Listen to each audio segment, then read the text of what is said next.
Good evening. Chair calls to order public hearing for Bill 22-003. Before we get started, I would just like to remind everyone with the volume of speakers that we have this evening, you'll each get 3 minutes. I would ask you again to be respectful of each other so that we can move through the comments. We have, I think they said 50 plus. So I would also ask you to refrain from any applause or recognition in any way, because the last thing I want to do is have anyone put out of this public hearing. With that, Councilman Bueller. Thank you, Council President. The purpose of Bill 22-003 is to establish a temporary moratorium on the approval of site plans, issuing of building permits for the construction of any new building within the boundaries of the Perryman Peninsula. Also, to establish a committee to evaluate the impact on any new construction, the safety of the wellheads in Perryman, the impact upon the waterways, and the overall environmental effect of those waterways. Also, vehicle access and the safety of the Perryman residents. This committee will report back on the impacts of the existing, what that would entail. We will report back to the council. We'll make recommendations regarding regulations and statutes that would need to be addressed before any further construction would proceed. The duration of the moratorium at present is 150 days. That's all I have, Council President. Thank you, Mr. Bueller. Council, before I open up the speakers, does anyone have a comment or any comment at all? Ms. Dixon, call your first speaker. Stephanie Flash, followed by Melissa Lambert.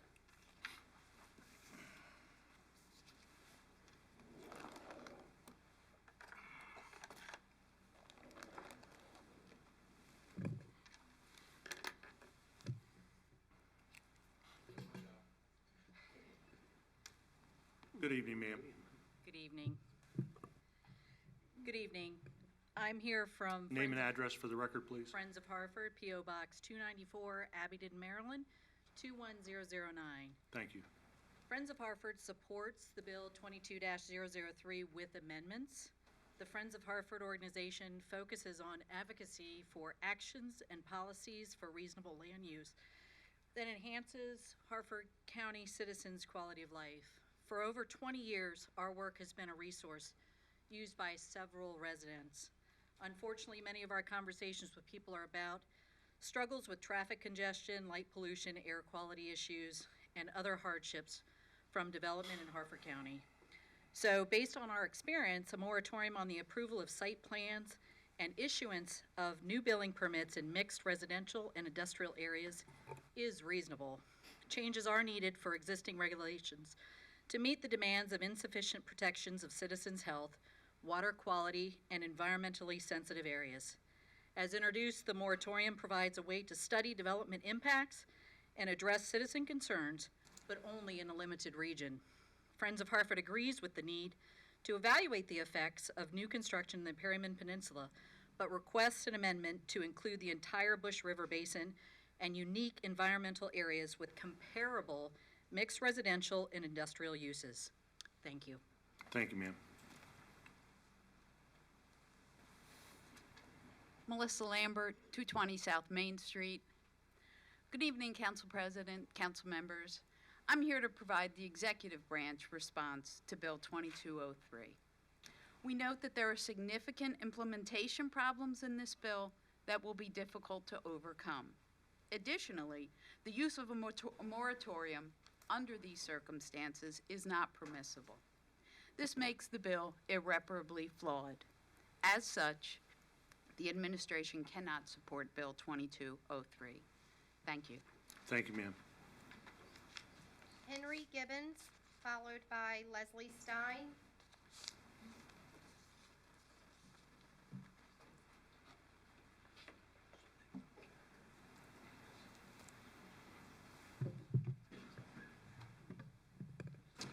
Good evening, sir. Good evening. Henry Gibbons, 2402 Papaya Road in Edgewood.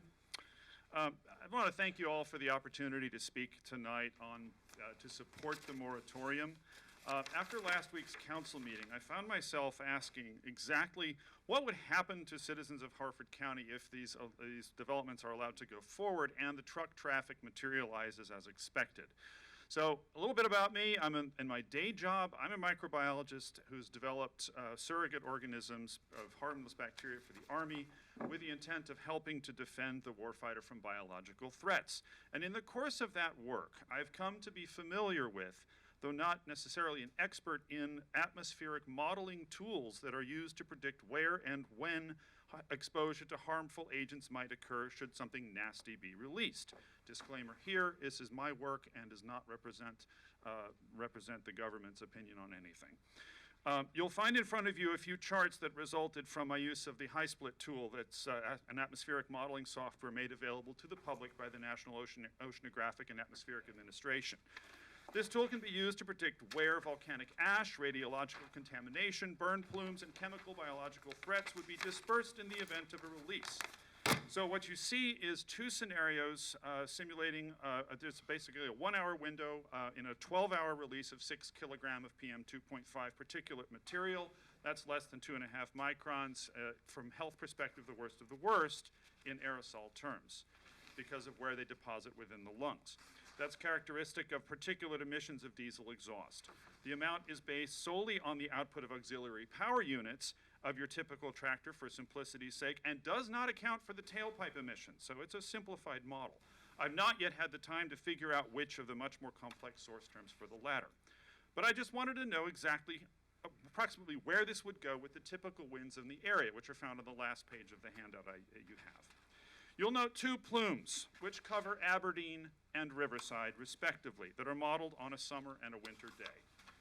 I don't yet have a clear sense of exactly how much total material could be expected, nor the potential exposure hazards, but it's important to note that 40 to 50% of the time, winds blow from the south, southwest, or the west. This means that day in, day out, residents are going to be exposed to particulate matter, nitric oxide emissions, carbon monoxide emissions, and hydrocarbon fumes, which I have not even calculated in this model, from this development. Furthermore, there's positive correlation of even low-level diesel exhaust on everything from asthma to low birth weight to fetal abnormalities, and that's well documented in the scientific literature. So I ask you, now imagine plumes also coming from the existing warehouse development and the prospective development at Abingdon Woods. So if you don't wish to put the citizens of the two large residential areas, 3, in the direct path of these emissions without a real study from as opposed to my crude efforts, don't do it. Support the moratorium until we can get these risks assessed. Thank you, sir. Thank you.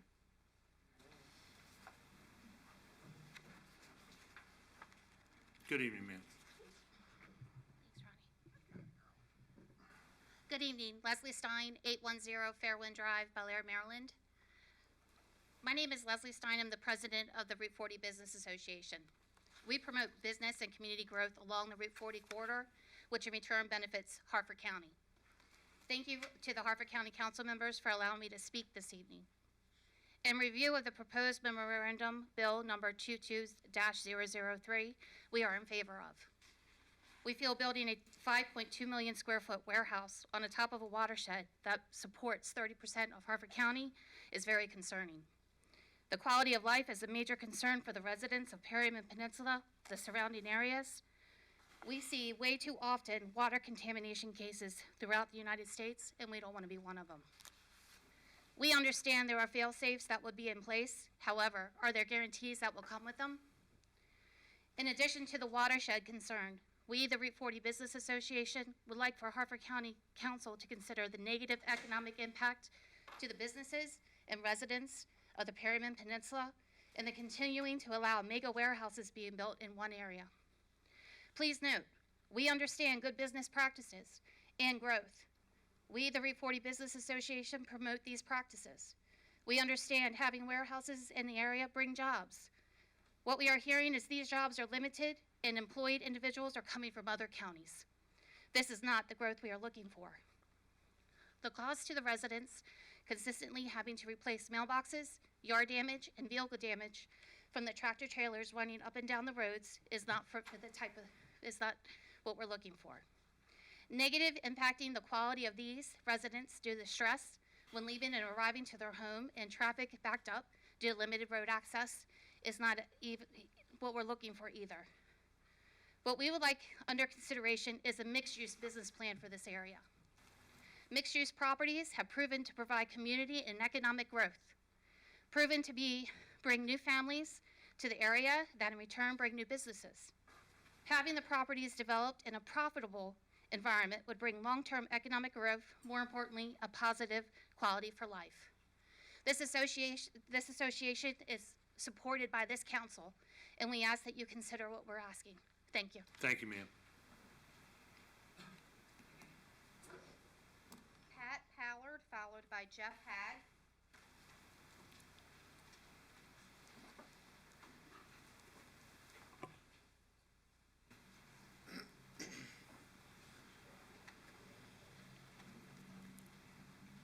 Good evening, sir. Good evening. Pat Pollard, representing Greater Hartford Committee, 25 West Cortlandt Street, Bel Air, Maryland, 21014. As I say, my name is Pat Pollard. I grew up on the Bush River. My family moved there in 1972 when my father was a captain in the Army and was stationed at Aberdeen Proving Ground. Within a year or so, my dad bought a small boat, which allowed me to spend my childhood boating, fishing, and crabbing on the Bush River. We often frequented Bush River Boat Works for gas, boating supplies, and repairs. I still have nightmares about the giant Chesapeake Bay retriever named Butch that aggressively guarded the gas pumps. My parents, not being native Marylanders, learned to eat crabs at Gabler's Crab House. It was always a treat to get the rare reservation. I still boat out of the Bush River today. I also visit Perryman quite often in the fall and winter to waterfowl hunt with my childhood next-door neighbor and resident of Perryman. I went through this to demonstrate that I'm probably more familiar with the property than the typical Bel Air business person. Tonight I'm here as chairman of the Greater Hartford Committee. Our organization is made up of over 60 Hartford County business leaders with the mission of giving the business community a voice and working with political, government, community leaders to ensure Hartford County grows economically in a smart and responsible manner. The Greater Hartford Committee is against the proposed moratorium on the Mitchell property in Perryman. That is because we are against moratoriums in general, not just specifically to this property. Legislating by moratorium is bad policy that violates the rights of landowners and will deter future investment in Hartford County, which will eventually harm our local economy. It sends a signal that Hartford County is not open for business. There is a codified process in Hartford County required to develop a property. It begins with the master land use plan, comprehensive rezoning, the zoning code, subdivision regulations, and it also includes the Development Advisory Committee, known as DAC, Planning and Zoning, Water and Sewer, State Highways, among others.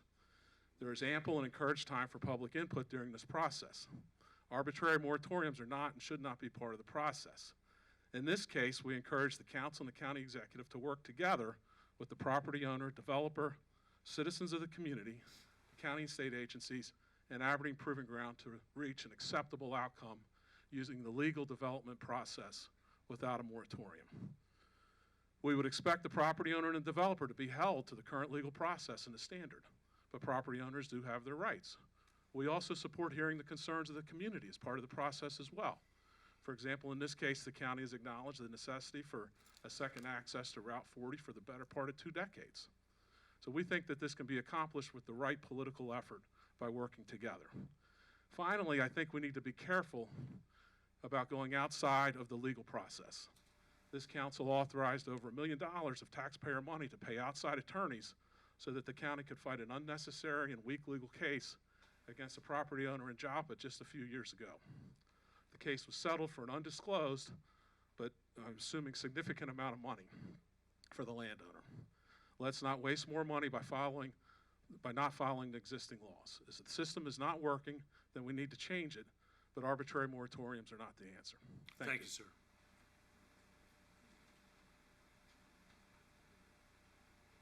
Good evening, sir. Good evening. Jeff Haig, 1800 Park Beach Drive. County Council, this proposed plan presented by the Chesapeake Development Mitchell family is set against a backdrop of an antiquated Hartford County land use plan that does not well define LI development and legitimate for and not warehouses as legitimate for LI designation. I believe Harford County needs to study and bring up to date its LI code now and within a moratorium period. I would also suggest a more restrictive and sensible maximum percentage for impervious surfaces to be included in these long overdue code upgrades and updates. Without going into the obvious detrimental effects this $5 million plus warehouse plan has from the environmental, historical, Harford County public water safety, and discriminatory factors against the Perryman citizens' perspective it imposes, everybody in this room, including I dare say the county council and council executive, know this plan is deeply flawed with no real benefit to but a few people, Chesapeake Development and the Mitchell family. I believe that most in this room feel the county council should be here to serve the benefits of our constituents and not the few, such as developers and individual families who have the fortunate means to make campaign contributions to county council members or county executives. I'm not naming anybody here, but it's easy to see in the public records who has made contributions to the members of county council, county executive, or others for expected favorable actions. I want to speak to nuisance for a minute. Nuisance to Perryman residents. In Maryland, a cause of action under a theory of private nuisance requires a showing, one, that the nuisance has diminished materially the value of the property as a dwelling, and two, that the nuisance has seriously interfered with the ordinary comfort and enjoyment of the property. I believe this proposed plan by Chesapeake Development be considered by the Perryman community as a nuisance. Under Article 682 Civil Code, every building or piece of land is subject to the easement which prohibits the proprietor or possessor from committing nuisance through noise, jarring, offensive odor, smoke, heat, dust, water, glare, and other causes. As can be gleaned from Article 696 of the Civil Code, the owners or possessors of the property, even their successors, are liable for such a nuisance. Remedies against such a nuisance include abatement and recovery of damages. Jeff, hold on just a minute, please. Ladies, can you find a seat, please?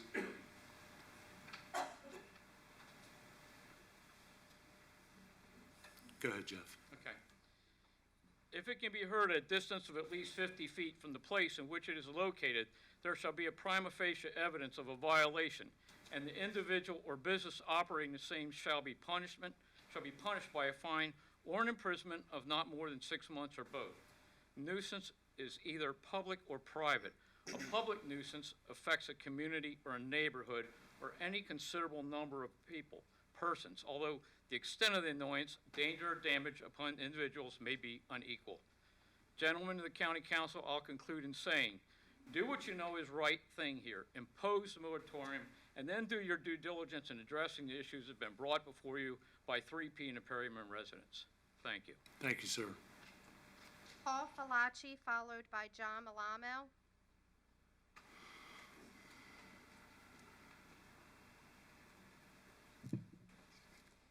Good evening, sir. Good evening. Paul Falacci, 320 Marine Avenue, Perryman. The Perryman Peninsula is a microcosm of everything that is part of Harford County, all within 5-mile radius of the Mitchell Farm property. We have waterfront homes, the mobile homes, farmland, and mega warehouses, distribution centers. The recent Norfolk Southern derailment of 20 freight cars filled with coal highlights just another industrialization of the Perryman area that put our lives at risk when the lives of the other 99% of the county, more than the lives of the other 99% of the county. We were lucky it was only coal and not methane, benzene, or other dangerous chemicals, often transported by rail. Most importantly, thank God no one was hurt. It's a great community that has unified to keep itself beautiful, but we need your help. We live with all these industrial and development growing pains, waiting for the infrastructure and community benefits promised for over 20 years. The oxymoron, smart development, has been very efficient as industrializing Perryman with the 30% of the mega warehouses in all of Harford County and plans to push that over 50%. In addition to new roads and connecting existing roads, state roads like 715 need to happen. It's been provided very well. The development process is provided very well to the development firms, engineering firms, law firms that support them. It, however, has not protected the people who live in those communities among the industrialization. The Mitchell Farm is our last field of dreams. If they build it, the new road connections will come. Well, after 20 years, we know it will never come unless it comes first. Time to take a break and let the infrastructure catch up. We finally see some sparks of hope in infrastructure with the capital plans at Spusia Road, even a state bill with some enforcement relief. We also need help on Old Philadelphia Road and the businesses that cause backups on roads that are not equipped for tractor trailers. A truck stop on the same road sounds like a good idea because trucks are starting to build up on all these roads, but why is it being jammed into the same 5-mile radius? Is there any study about the accumulation of traffic from the truck stop, the 7 proposed mega warehouses, 3 empty warehouses, all within the same 5 miles? The answer is no. We feel we have our fair share of mega freight distribution centers. As you hear shortly, we need more time to understand the historical significance of Perryman. We need more time to fully evaluate the disparate impact and economic injustice of the area. We need more time to understand the full environmental impact, especially the aquifers that provide 30% of the drinking water of the county, an area that has not had the Parks and Rec investment. We just want to balance it out, give Perryman our fair share. If we can have 30% of the warehouses and 30% of the drinking water, please give us 30% of the open space for Parks and Rec.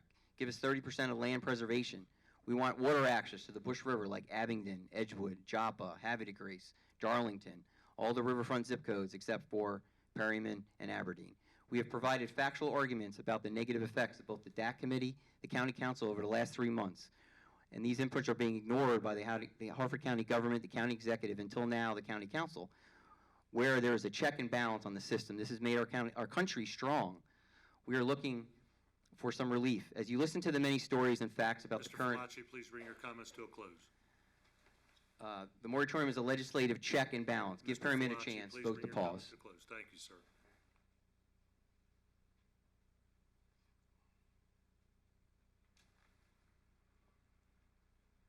Sir, good evening to you and your Good colleagues. evening, sir. John P. Malamo, 2402 Eagle View Drive. In 1856, the United States Supreme Court heard Dred Scott's case for freedom. Dred Scott was a slave of African descent. His ancestors were of pure African blood, brought to this country and sold. Under prevailing law, he was not and could never be a citizen of the United States, regardless of his status as slave or free man. He sought freedom upon a claim that he had once lived in a free state, and he and his family were therefore free. The case was decided on his lack of standing to bring suit into the court having no jurisdiction because Mr. Scott was not a citizen of the United States. Slaves were considered property, and the Fifth Amendment to the Constitution protected property rights of slave owners. Mostly for the worse, the decision was correct under prevailing law, which leads to this postulate. Bad government and bad governance lend themselves to bad laws.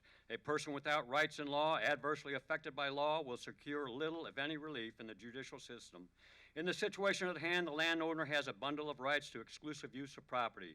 Those rights are infringed by the zoning code. Zoning favors development in Harford County. Whenever the code conflicts with favored development, the council changes the code or the administration ignores it. Witness larger signs for James Run, gas stations in watershed districts without public water, the sober living house, and of course the airport. Residents acquire no right to safe roads, clean water, peaceful neighborhood in the zoning code. They largely suffer the consequence of bad laws, bad government, and bad governance. This bill is deficient because essential rights are not presented. The situation on Perryman Peninsula has existed for years. No relief or support from the council until now. The solution is clear, has been for years. Improve the roads, preserve Perryman well fields, buffer residents from industrial uses. The question for study is who pays for the development of Perryman Peninsula. There's no funding appropriations for the study group, nor the solutions they might propose. Development gets a tax incentive, I get a tax increase. Is that how economic development works? How much more economic development can I afford? Please explain how economic developments do not pay for the problems they bring to Harford County. Is this a sincere effort to remedy the situation on Perryman, or an issue for an election year campaign? Best case calendar demonstrates committee report available 2 August 2022. Worst case 30 September. General election 8 November 2022. Moratorium expires 4 September 2022 or 4 November 2022. New council installed January 2023. Worst case and best case calendars both miss the 2023 budget cycle, perhaps the 2024 budget cycle as well. Sounds more like a breakout campaign issue. A coffee mug, a bumper sticker, and a pint of whiskey, election winner every time. Paraphrasing Otter from Animal House, your mistake, you trusted us. Take this bill back and get it right. rights for resident of Perryman Peninsula, and nothing necessary funding appropriations. Start working on behalf of the people you represent. Don't be otter, gentlemen. Thank you. Robert Lynch, followed by Karen Koch.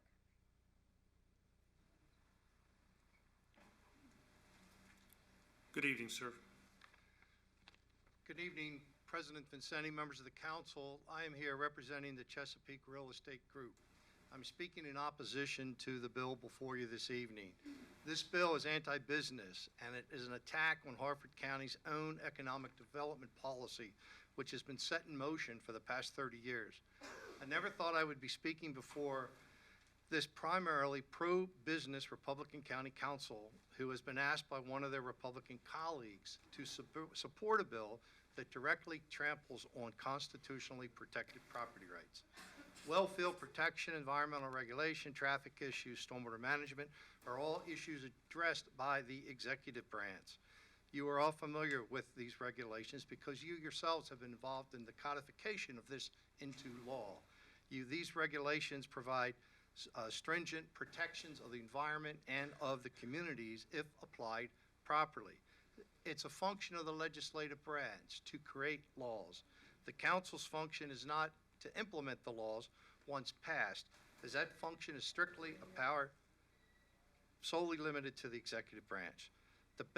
This basic concept of separation of powers is outlined in the Constitution, and it mandates this legal framework. This bill seeks to undermine the separation of powers, and if approved, injects the county council into the development review process. This bill, if passed, will send a horrible anti-business message throughout the county and mid-Atlantic region. Harford County is too unpredictable to conduct business. You must beware of a possible moratorium. The Peninsula Study Group is merely a means to delay implementation of economic development projects and impede the ability to proceed with projects pursuant to the law. Moratoriums are not to be used as a growth management tool, as that is patently illegal. Property owners have the absolute right to rely on zoning and master plan. The entire legal basis for planning and zoning is premised on predictability of land use. Perryman Industrial Development has had the support of every county executive since the 1980s, including Habron Freeman, Eileen Rehrman, James Harkins, David Craig, and Barry Glassman. Prior county councils, through the passage of capital budget, master plans, rezoning maps, have also supported industrial development. They have imposed an enterprise zone in Perryman, most recently in 2017, including an additional 114 acres in recognition of need to continue to stimulate growth. For the past 34 years, every single master plan passed in this county has addressed this issue. This property was zoned to LI in 1997. I request, if you look at what's happened over the years with Wayfair, Rite Aid, Sephora, and Kohl's, these industries didn't magically appear. They are in Harford County due to location, tax credits. They bring investments and employment opportunities. I request that Councilman Beulah withdraw this bill. It is reckless to abandon an economic development policy that benefits the residents of Harford County. Passage of this bill sends a loud message well beyond our borders. Harford County is closed for business. This bill in Please closing... bring your comments to a close, Mr. Lynch. This bill in closing... Whoa, whoa, whoa, whoa. This bill in closing undermines the integrity of the development process. Your time is up, Mr. Lynch. Okay, thank you. Thank you, Mr. Vincetti. Thank you.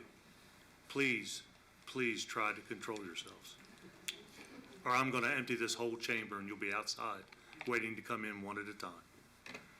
Name and address, ma'am. Good evening.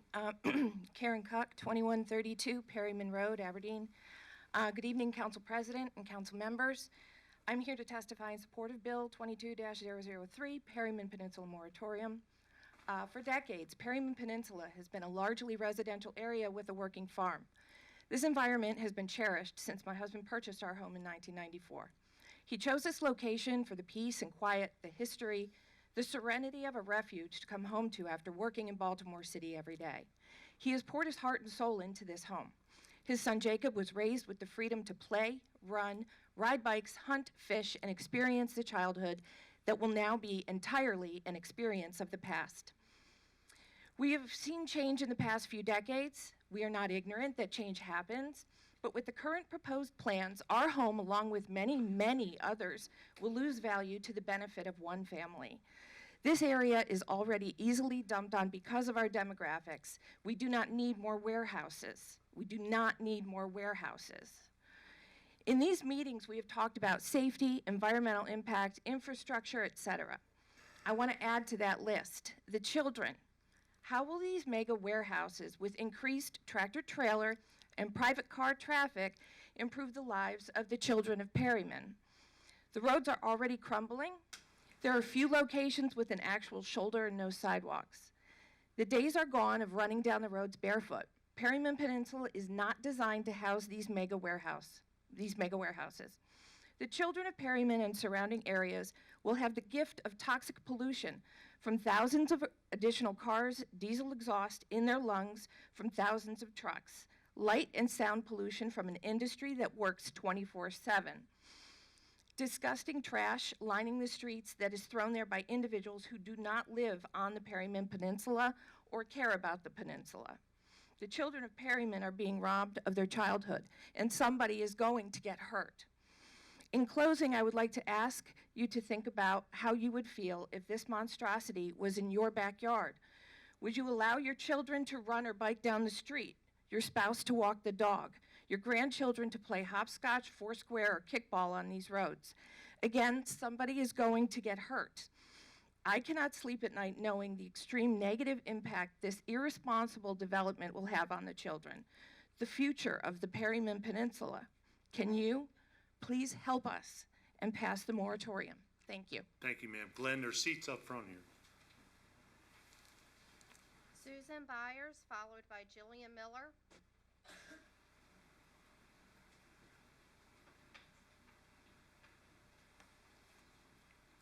Good evening, ma'am. Good evening. Susan Byers, 1603 Perryman Road, Perryman.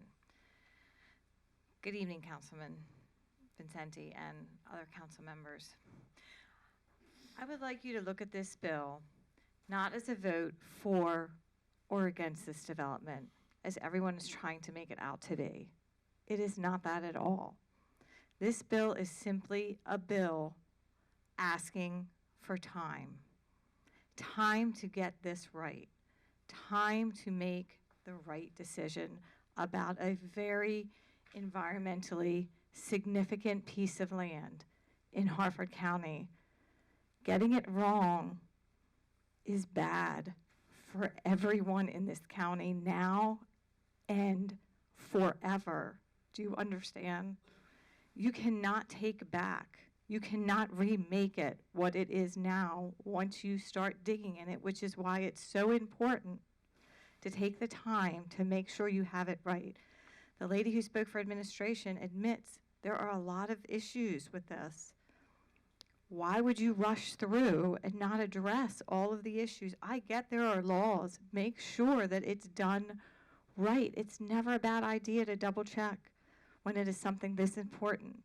Take the time. Vote for this moratorium bill, which will give you the time to really make sure you're making the right decision for your children, your children's children, and everyone. That's all we're asking. We're not saying we're for or against. Just vote for this bill. We are for this bill to vote for the time needed to make the right decision. And that's all I ask. Make the right decision. Take the time. Vote yes for this bill to give us that time. Thank you. Thank you, ma'am. Good evening, ma'am. Good evening, gentlemen. Councilman Woods, it's nice to see you. My name is Jillian Miller. To the gentleman who spoke earlier against the bill, I couldn't believe my ears. Do you know how much change happens in a quarter of a century, as you stated? I'm here tonight to advocate against the Mitchell property proposed development. I'm sure the residents who reside in Perryman will share more information than I could ever give you, but I just wanted to share with you all how this affects our entire Harford County community. In a family or friend group, when one person struggles, it impacts the entire group. The same goes for one community here in Hartford. The council is voted in by its constituents to create a type of balance for all of us. You do not have to live in Perryman to know how many warehouses sit back on the peninsula. You do not have to live in Perryman to imagine how many employees it takes to run those warehouses. You do not have to live in Perryman to imagine how much traffic those employees bring in and out of the peninsula. You do not have to live in Perryman to realize how much damage the large amount of traffic does to the infrastructure in Perryman. You do not have to live in Perryman to realize how the damage decreases property value and the neighborhood in general in Perryman.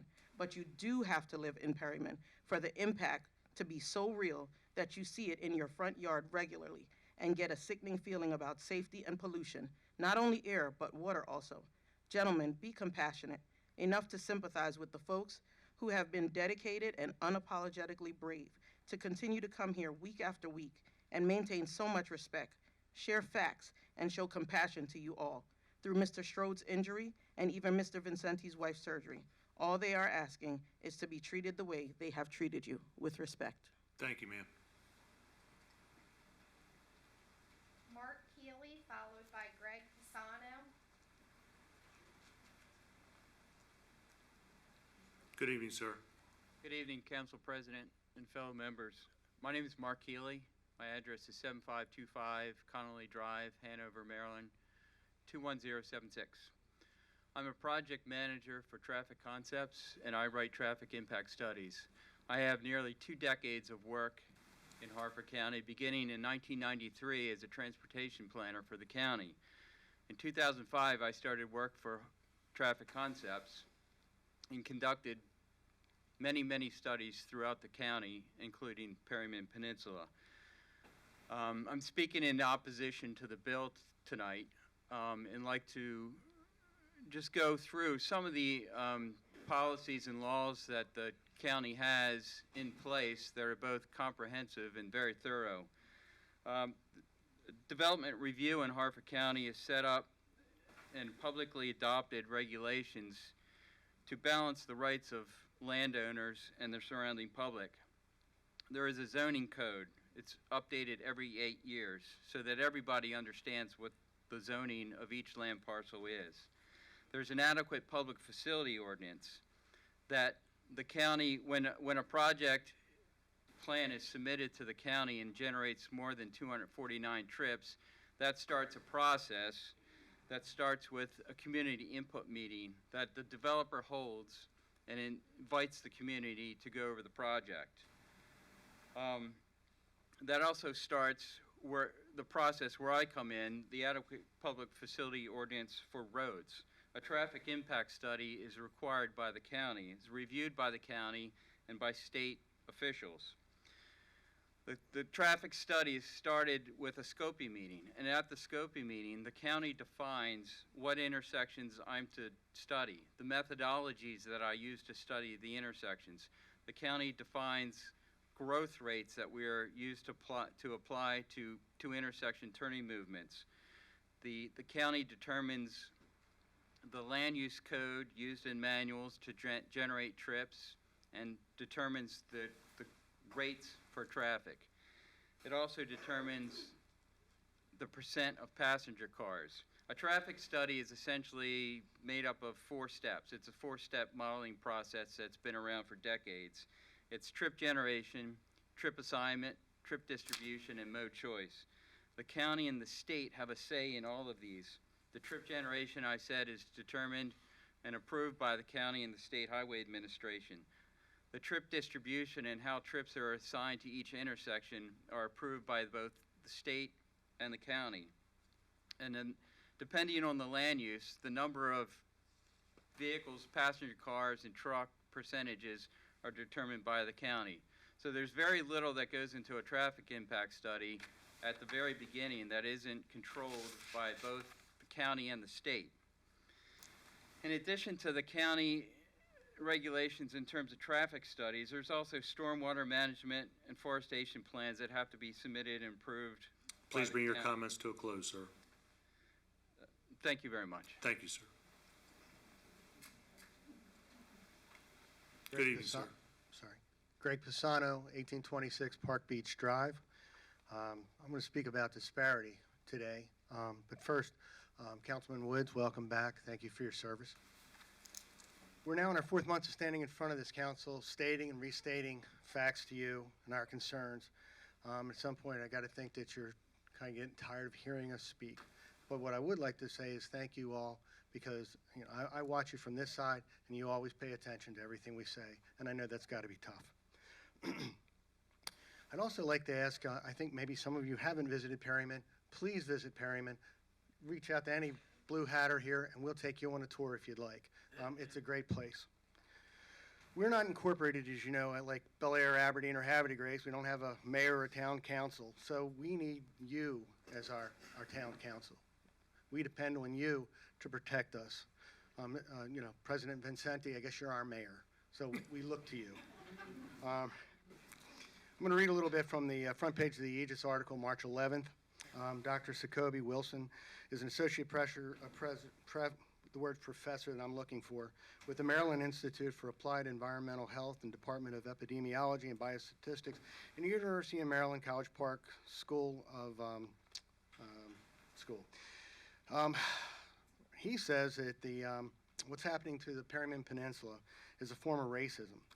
So you know, the 2010 survey showed that Perryman Peninsula has the lowest annual income and highest poverty rate in the county. Perryman's racial makeup is 64% white, 24% black, while Harford County is 80% white and only 15% African American. Dr. Wilson goes on to say that he terms what's happening in Perryman as a contamination without representation. So what happens is, because of the embeddedness of racism, we become an easy target for disinvestment, being overburdened, overdeveloped, and being dumped on. He said this is common for a post-slavery community that are unincorporated. Again, this is why we need you to protect the peninsula. Other examples of the disparity for our community is, if you take a look at the parks in rest of Harford County, they've got paved parking lots, they've got trails. You look at the two parks, I guess you could call them, in our community, they're dumping grounds. The only time we get anybody from the county to come in is when somebody dumps something that has to be cleaned up. Between the two parks, we have one porta potty. The facilities, the rest of the county, have enclosed areas. We have 2 bus stops in Perryman. They're both on Spasucia Road. Neither of them have covers, like you'd see in Bel Air, and they're about 6 inches away from, well, not a curb, but 6 inches away from the road. Furthermore, it's been suggested we encourage our black neighbors living below the poverty level to come to these meetings to show how to show that it's not just white people. Please bring your comments to a close, sir. Okay, last thing I'd like to say is, Your time is up, sir. okay. Thank you. Kathleen Falaci, followed by Holly McComas.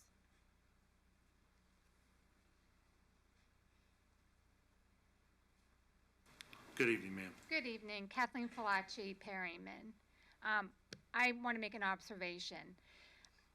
Some of the people that have come up and have spoke on behalf of Perryman, their words have been stumbled tonight a little bit. They're exhausted. It makes me sad.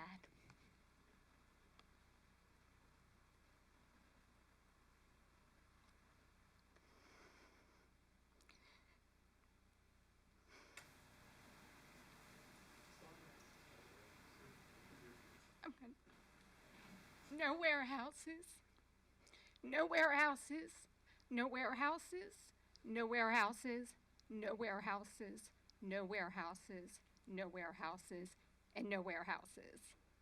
Yes to a moratorium, yes to a moratorium, yes to a moratorium, yes to a moratorium, yes to a moratorium, yes to a moratorium, and yes to a moratorium. Now that I got that out of my system, this is my first public hearing.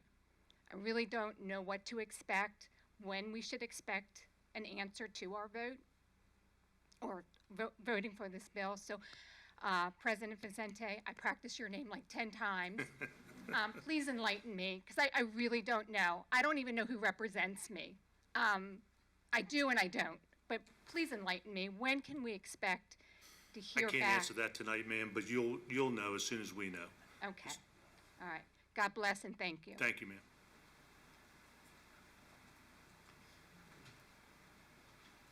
Good evening, ma'am. Good evening. Holly McComas, 1826 Park Beach Drive, Perryman. I'm Mr. Woods.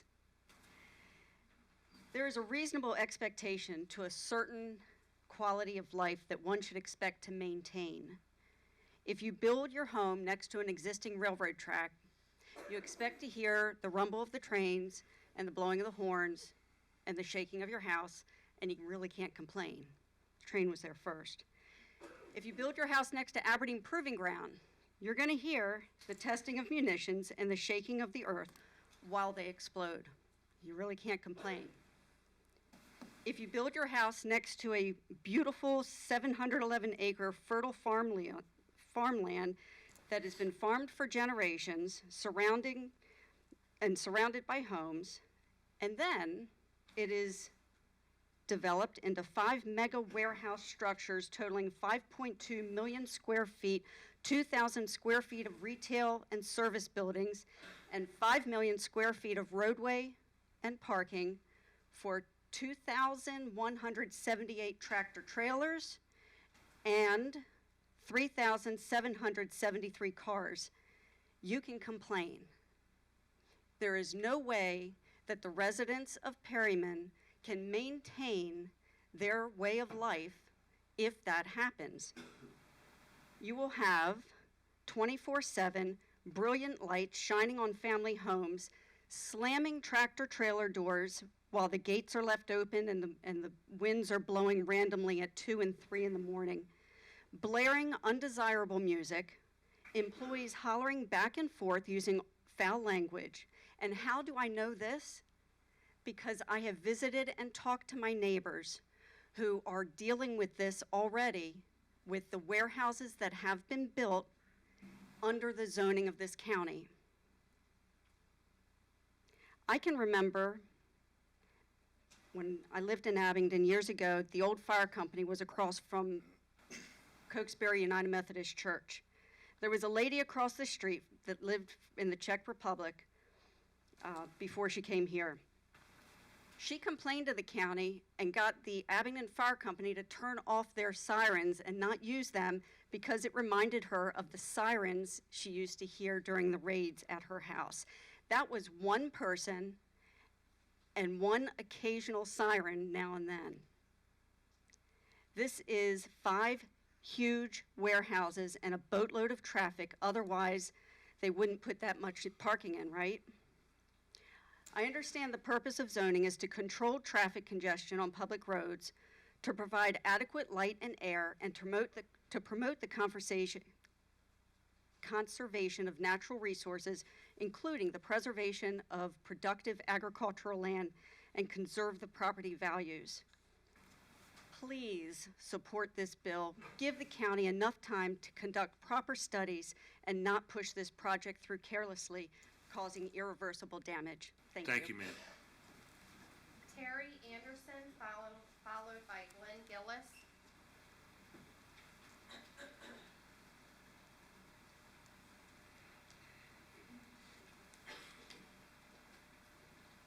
Good evening, ma'am. Good evening. Terry Anderson, 1638 Perryman Road. I'm here tonight in support of Bill 22-003, Perryman Peninsula Moratorium. As a member of a 4-generation family that has worked and lived in Perryman for 50 years, I feel that our community has been disproportionately dumped on. To date, the number of warehouses in Perryman far exceeds any other area in Harford County. We are now paying the price from unfulfilled promises of a road connection at Woodley and 715, which has resulted in heavy traffic, unsafe roads, longer response times for emergency vehicles, and tractor trailers that wind their way through our neighborhood streets. Have you ever had to wait for a steady stream of traffic to go by before you can pull out of your driveway? Or had to say a prayer and hold your breath as you make your way out of your neighborhood? We do every day. I can't imagine what our everydays will look like if the Mitchell project goes through. 2,000 more cars and hundreds of trucks, enough is enough. We need to say no to this concrete cemetery whose victims will be our most valued resources, our drinking water, our wildlife, the land, and Maryland's most treasured Chesapeake Bay. The terms mega warehouse and distribution center are words that were not included in the language of the LI codes and are certainly things that don't belong in a small rural community. The largest distribution center in the United States is not something that should be built on a peninsula on the Bush River. You have heard us voice our concerns over these past weeks. Now it is our turn to hear your voices saying yes to this moratorium. Help us with this first step in saving this very important part of our community. It is much easier to make the right choice than it is to fix a bad decision. Thank you, ma'am. Good evening, sir. Good evening. Glenn Gillis, Perryman. I'm here tonight to voice my support of the Perryman Peninsula Moratorium Bill 22-003. We have spoken extensively with county officials and the county council about the inappropriate application of the existing zoning code to mega warehouse, distribution center, freight terminal developments in light industrial zoned districts, especially ones adjacent to residential communities and with inadequate roads. We have argued also that the very code that is used does not address the realities of the modern distribution centers. Instead relies on vaguely and outdated views of warehousing without consideration of scale and intensity of use in the modern use. Allowing 5 million square feet of distribution buildings with 24/7 activities and thousands of vehicles is not likely what the drafters of the LI permitted use tables envisioned as appropriate. Also, we have heard from the Office of Community and Economic Development that the development proposed is eligible and in fact encouraged by the county for economic incentives. We have asserted that these incentives have been promised despite the development not meeting the basic criteria, providing good jobs for Hartford residents and revitalizing previously industrial or underutilized properties. There is no evidence of the positive value of these incentive programs to the communities most affected by the distribution centers. The county has been non-responsive on our assertions and appears set to interpret zoning in favor of the desire of the developers over the best interest of the communities and based on their own zoning code's purpose. Because of these reasons, I support the moratorium to pause further large-scale development and allowed all parties to study and address the issues of zoning and incentives, as well as other obvious issues of traffic, safety, environment, quality drinking water, and disparate impact. Also, please remember that a vote for the moratorium is not a vote against the Mitchell property. Instead, it is a vote to allow those involved time to study and consider the impact of this type of development and what is most appropriate for the owners and the communities involved. Please show your support to Perryman and other affected communities by voting to enact Bill 22-003. Thank you. Thank you, sir. Ron Stuczynski, followed by Charles Riley. Good evening, sir. Hi, Ron Stuczynski, address on file. 79 lawsuits filed, 641 million awarded in settlements since August of 20. 4 resignations, 4 fired, 15 indicted, 16 face charges. 7 officials charged with 34 felonies, 7 misdemeanors. 2 officials have been charged with involuntary manslaughter. 12 residents have died, 87 are still fighting for their lives. A public and state emergency was declared. Where are these numbers from? From a city whose government ignored their voices and allowed their water system to become contaminated, Flint, Michigan, a small town of roughly 81,000 residents. Let me remind the council, the Perryman wellheads provide 30% of our county's drinking water to roughly 90,000 residents, as noted October 2000 report source waterment assessment for Perryman Wellfield, done by our government over 21 years ago. It is the largest source of groundwater in Harford County. Did anyone on the council know this? Does anyone on the council or even in this room even know who any of these 90,000 residents are that receive water from these wellheads? Were any of them notified about the potential contamination of their water? I can guarantee you they weren't. As a matter of fact, I know that only 91 letters were mailed to the entire Perryman community about the CIM meeting. Why? Why isn't everyone affected notified? I know why. Because, and I quote, "We have a minimum rules we need to go by," as stated by Jerry Powell on separate occasions. As a matter of fact, when he was questioned about the possible contamination and how they will help to reduce harmful diesel exhaust by a resident at the DAC meeting, Mr. Powell replied, and I quote, "There is no plan." His exact words, "There is no plan." It's unfathomable to me that this was an answer accepted by our county government, and quite frankly, disgusting. Safe drinking water impacts are a great and major concern of our community and Harford County. We have not had a study in 21 years, and since then, the Perryman area has already become a stomping ground for massive warehouses. We deserve accurate and current studies. We do not want Harford County to become Flint Part 2, and my guess is that our council and government don't either. Finally, I want to give a few more numbers for the council to ponder. CIM meeting was 3 hours long, 112 pages of community testimony. DAC meeting was almost 4 hours long, 64 pages of testimony, 86 pages of letters and questions from concerned citizens that could not attend live. 1,856 signatures on a petition to stop this development. 450 emails in support of the moratorium have been emailed to every one of you, I'm sure you know. 12 weeks of council meetings, we have stood here, testimony. We've had over 220 speakers and almost 11 hours of testimony. And still, not one person stood up here in support of this monstrosity of a project to tell you how it will benefit our community. These guys in the suits, none of them have spoke to benefit our cause. We are strong, and we are not giving in to development monster created by Harford County's elite.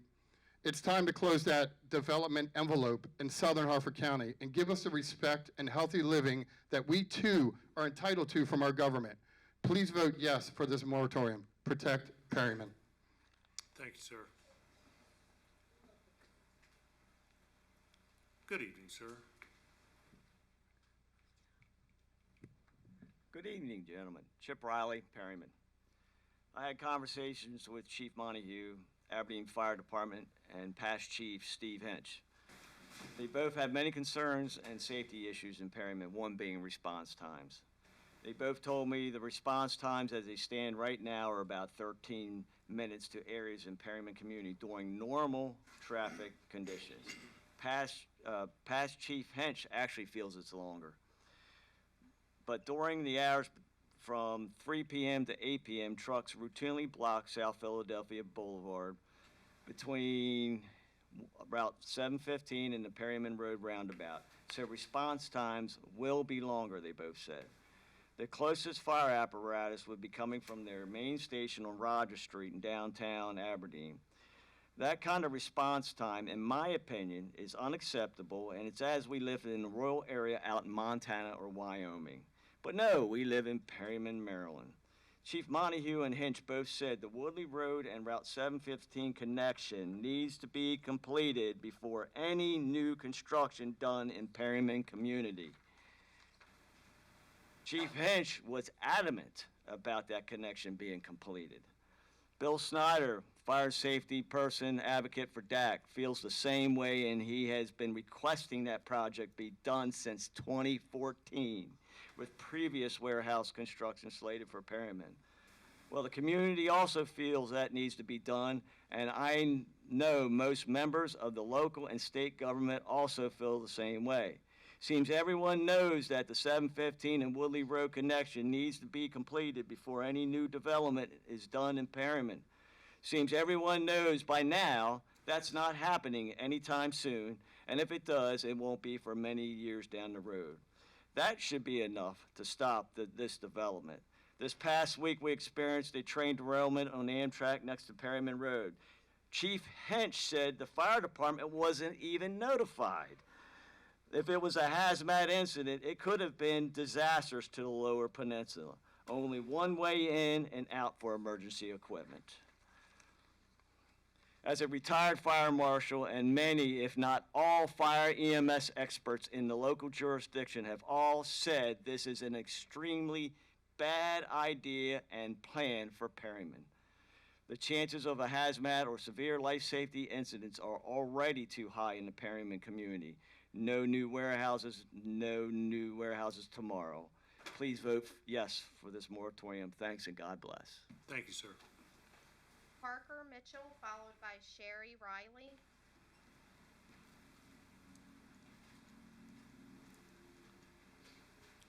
Good evening, sir. Evening. My name is Parker Mitchell. I live at 315 Marina Avenue, Aberdeen. I'm a member of the Mitchell family, and I oppose the moratorium. My family has lived in Harford County for generations. Neil and Parker Mitchell started canning vegetables in Perryman in 1902. We canned corn until 1985 and continued to farm cash grains for another 10 years. During our years in business, we employed hundreds of people each year and thousands through the years. As time progressed, we shifted from migrant labor to locals. Mitchell's canning season was the first job for generations of people. As our business wound down, we started to think about what is the best use of our property. Harford County viewed Perryman as a prime location for economic development due to the proximity of the railroad, the BGE power plant, sod run waste treatment, and major highways. Clorox purchased farmland on Perryman Road and built the plant in 1992. Rite Aid purchased farmland and built the distribution center in 1998. We built the Chelsea Road extension to Perryman Road to support the development. At the same time, Harford County asked to rezone approximately 670 acres of R1 zoning to light industry. We have kept the zoning in mind as we have made decisions about our property. The Mitchell family has been a good partner with Harford County. We allowed the community to use Canning House Road, and ultimately, the county took over the maintenance. We worked with the county on a land swap to provide more waterfront for Perryman Park.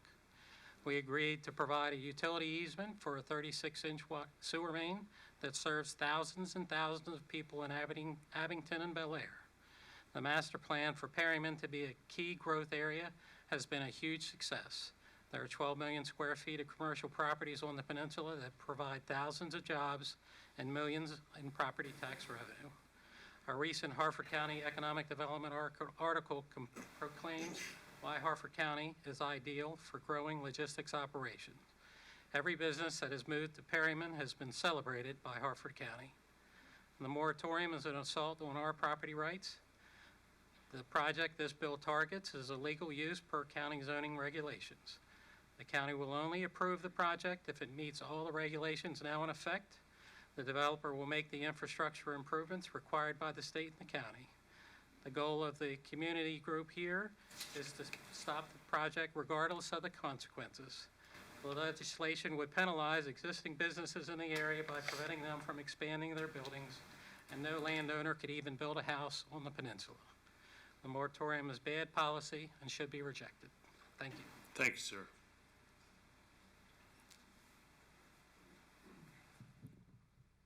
Good evening, ma'am. Us little people. Sherry Riley, 1911 Park Beach Drive. I'm here tonight to speak on behalf of our wildlife. Who can't speak for themselves. Heavy truck traffic on our county roads is already an unsafe level. Building more buildings where more traffic comes into the community will only make this even more unsafe, as well as more dangerous even for our own pets. Our land and wildlife are the heart of the Perryman Peninsula, not 30% of warehouses that already exist in Harford County, and with this project would increase to 50%. We are concerned neighbors. That's why we're standing up for our rights and our furry and feathery friends' rights. Let's protect ourselves and Perryman wildlife from more horrible traffic congestion and fumes, from decreased air quality, from noise pollution, water pollution, light pollution. This development could lead to alterations in feeding and breeding patterns for our wildlife, which could prove detrimental to the birds and even the other animals. Construction is one of the most resource-hungry and environmentally detrimental industries in the world. Yes, they are our animals, our neighbors who have made a home in our area just as we have. These disturbances will directly impact the natural behaviors of wildlife. We look forward to seeing the sunrises and the sunsets on the beautiful Perryman Peninsula, to seeing family of deer in our backyards, to seeing eagles fly over our heads and feeding their young. We even look forward to seeing fox and possum, whatever animals this peninsula brings us. Let's do the right thing and not build the 7th largest mega warehouses in our small, quaint neighborhood. More traffic, without a doubt, will increase the likelihood of more traffic accidents and deaths. All of this leads to a seriously negative impact on our wildlife. These proposed buildings could make this area incapable of supporting wildlife. We don't want this. We want to support them by limited fuel usage, by controlling pollution, by properly disposing of waste to eliminate possible poisoning of the animals. Right now, we have a litter problem in our neighborhood. Our neighbors go around and pick it up to keep our neighborhood clean and nice. Why should we protect our wildlife? They are God's creatures. They have a purpose just like we do. We want to ensure future generations get to enjoy them as much as we have. They need our protection from environmental and human influences to ensure their survival. Plants are dependent on animals and birds for their pollination and seed dispersal. They need our help from humans who want to encroach on their resources. The growth of buildings, warehouses, distribution centers endanger the wildlife existence, period. Let's stop polluting our animal neighbors and do our best to preserve and protect them. And let's remember the beauty of God's creation. Land is more beautiful than buildings. Animals and wildlife are more valuable than Amazon orders. We need to get neighbors to our wildlife friends by doing the right thing. Please vote yes for the moratorium. Thank you, ma'am. Justin Pickering, followed by Brittany Russell.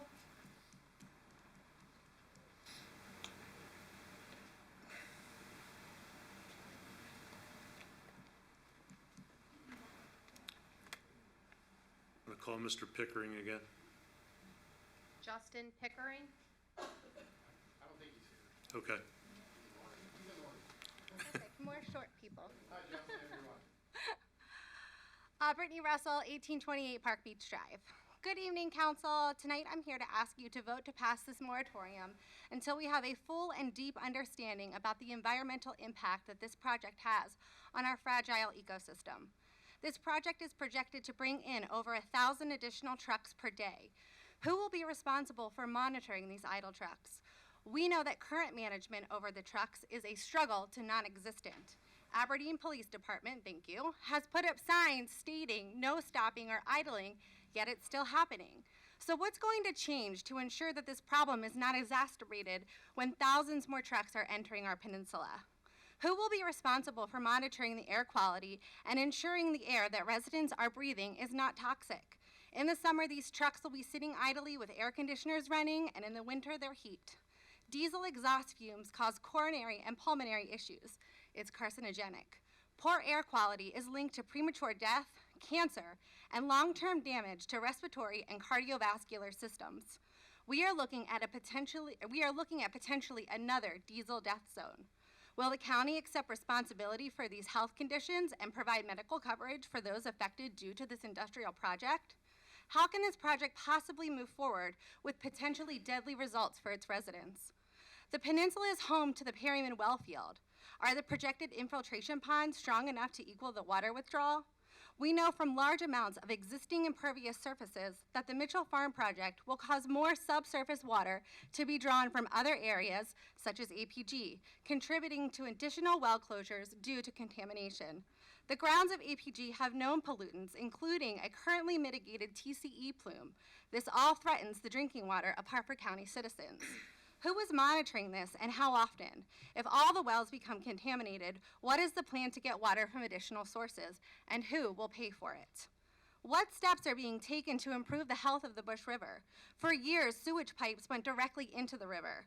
The stormwater management ponds that are slated to be put in by the Mitchell Farm project will not fully remove phosphorus and nitrogen, causing further pollution to the Chesapeake Bay watershed, carrying all the parking lot contaminants, oil, grease, and heavy metal directly into our streams and into the Bush River. Wouldn't it be most important to clean up our previous mistakes before making new ones? With all of these questions unanswered, how could we possibly vote anything but yes to pass this moratorium? The physical and mental well-being of the citizens of the community must take precedence over profits from an out-of-county developer who would forever destroy the fragile ecosystem of the Bush River.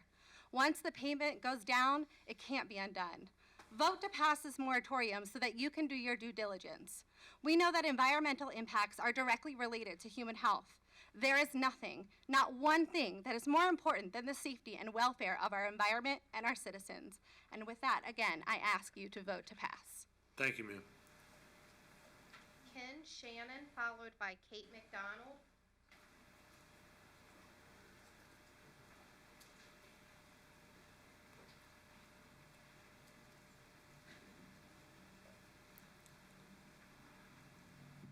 Good evening, sir. Good evening. My name is Ken Shannon. I live at 2044 Park Beach Drive in Perryman. I'm here to ask that the council pass Bill number 22-003 to establish a temporary moratorium on new building within Perryman Peninsula. Chapter 267 of the Harford County Code, the zoning code, is 378 pages long. There are 38 pages of definitions.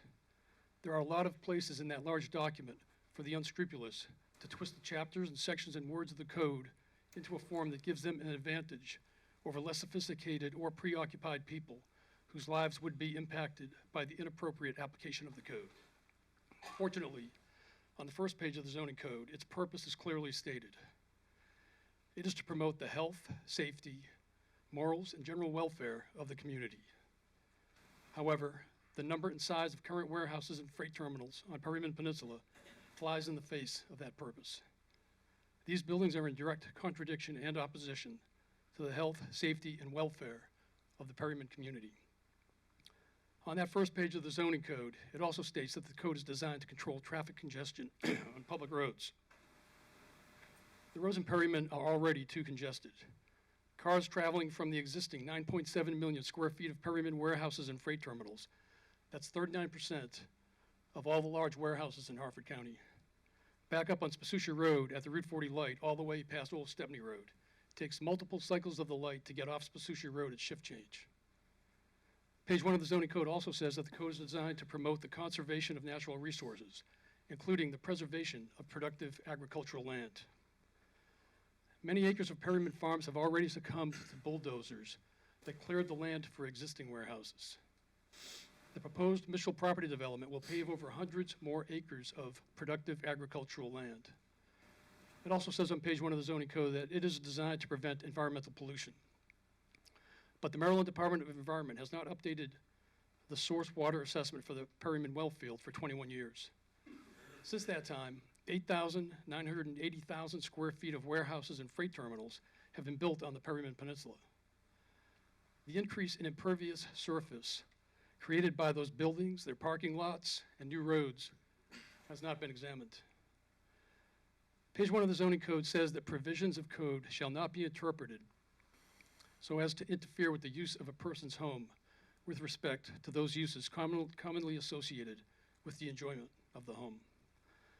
I expect that members of the Perryman community who live 100 feet away from the Mitchell Farm and the proposed 5.2 million square feet of freight terminals will not only have their enjoyment of their houses interfered with, they would be devastated by the proposed development. The moratorium is needed to allow time to understand how development on Perryman Peninsula can be brought back in line with the purpose and design of the Harford County Zoning Code. Please vote for Bill 22-003 to enact a temporary moratorium on building on the Perryman Peninsula. Thank you. Thank you, sir.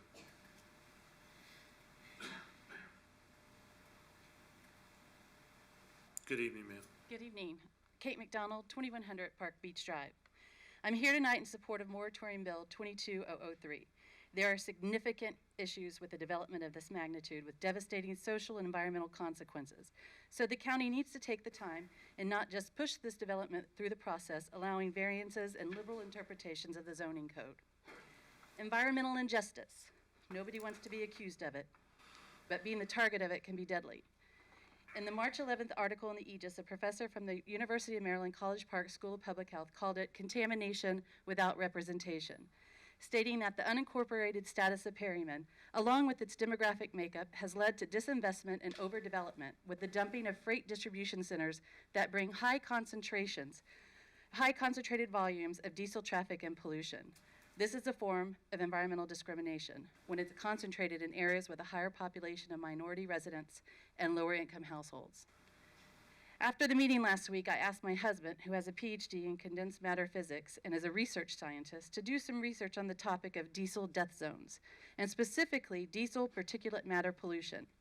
Diesel PM, as it's called, is a subset of PM 2.5, which are particles small enough to get deep inside the lungs and cause a myriad of devastating and fatal health conditions. He was particularly concerned about the nanoparticle magnetites, science talk, but a form of iron oxide, which can be toxic to the brain and has been called a chronic and pernicious neurotoxin. Common sources of magnetite particles include iron impurities in burning fuel, especially diesel, generating harmful reactive oxygen species that have been linked to Alzheimer's disease. So when you add Alzheimer's disease to the potential for poisoned water, lung cancer, COPD, and asthma, this development, along with the last decade of devastation served on Perryman, means we are all in for major health issues if they're not already present. It is incumbent on Harford County to take the time to get this right, to know the facts and consequences of approving this level of industrialization in an established residential area, already overrun with distribution centers, truck traffic, and pollution. Once approved, it will be too late for you to undo the injustice you have inflicted on Perryman. You will be making a deadly and unjust situation more dire. This may be economic development for some of you, but for residents of Perryman, it's environmental injustice, environmental racism, contamination without representation, and I urge anyone that is willing to put their name in support of this development to do the research and ask yourself, if it were being proposed in your neighborhood and threatening the health of your family, would you support it then? I don't think so. And just as a little side note, I think we've already set the precedent for moratoriums in Harford County. If it can be approved in the north, it can be approved in the south. Thank you. Good night. Thank you, ma'am.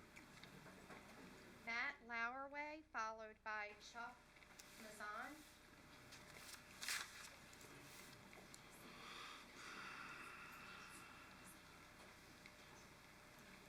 Good evening, sir.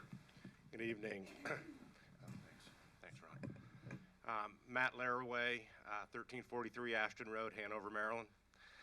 Good evening, Council President and members of the Council. I'm a partner at Chesapeake Real Estate Group, a commercial real estate development company located in Maryland. Our firm has been blessed with the opportunity to develop and lease many significant projects in Harford County. As developers, brokers, property managers, and consultants, we've done over 12 projects and transactions totaling over 5 million feet, leading to over 1,000 new jobs and over $5 million a year in annual tax revenue. This client and project list includes Kohl's, Amazon, XPO Logistics, Clorox, and AGCO Agricultural Machinery, among others. All of these projects are 100% occupied and are thriving business and employment centers. Several of these are now owned directly by the companies that occupy them, who continue to make capital and business investments in the community. There are two tenants in these projects that recently had to expand in Baltimore City and Baltimore County because there was no existing warehouse or development opportunities in Harford County suitable for their growth. It has always been the strategy of our firm to pursue projects and sites that we consider middle of the fairway developments. We focus on opportunities that are properly zoned and already well positioned for industrial and warehouse development. We did not deviate from our strategy here. Our early evaluation of the site confirmed that it was zoned properly for warehouse development and consistent with Harford County's master plan. The property is located within the enterprise zone, which was put in place to encourage economic growth and expansion. It should be noted that in 2016, Harford County's Greater Aberdeen Havre de Grace Enterprise Zone was unanimously supported by the County Council 7-0 with no testimony from the public. Later in 2016, the Enterprise Zone was further expanded, once again, no testimony from the public and unanimous council support.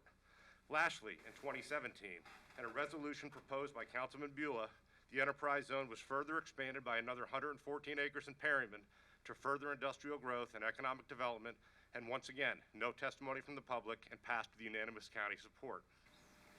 We also recognize that bulk warehouse development in Perryman is consistent with other recently approved, built, and occupied projects not only in Harford County, but in the Perryman area.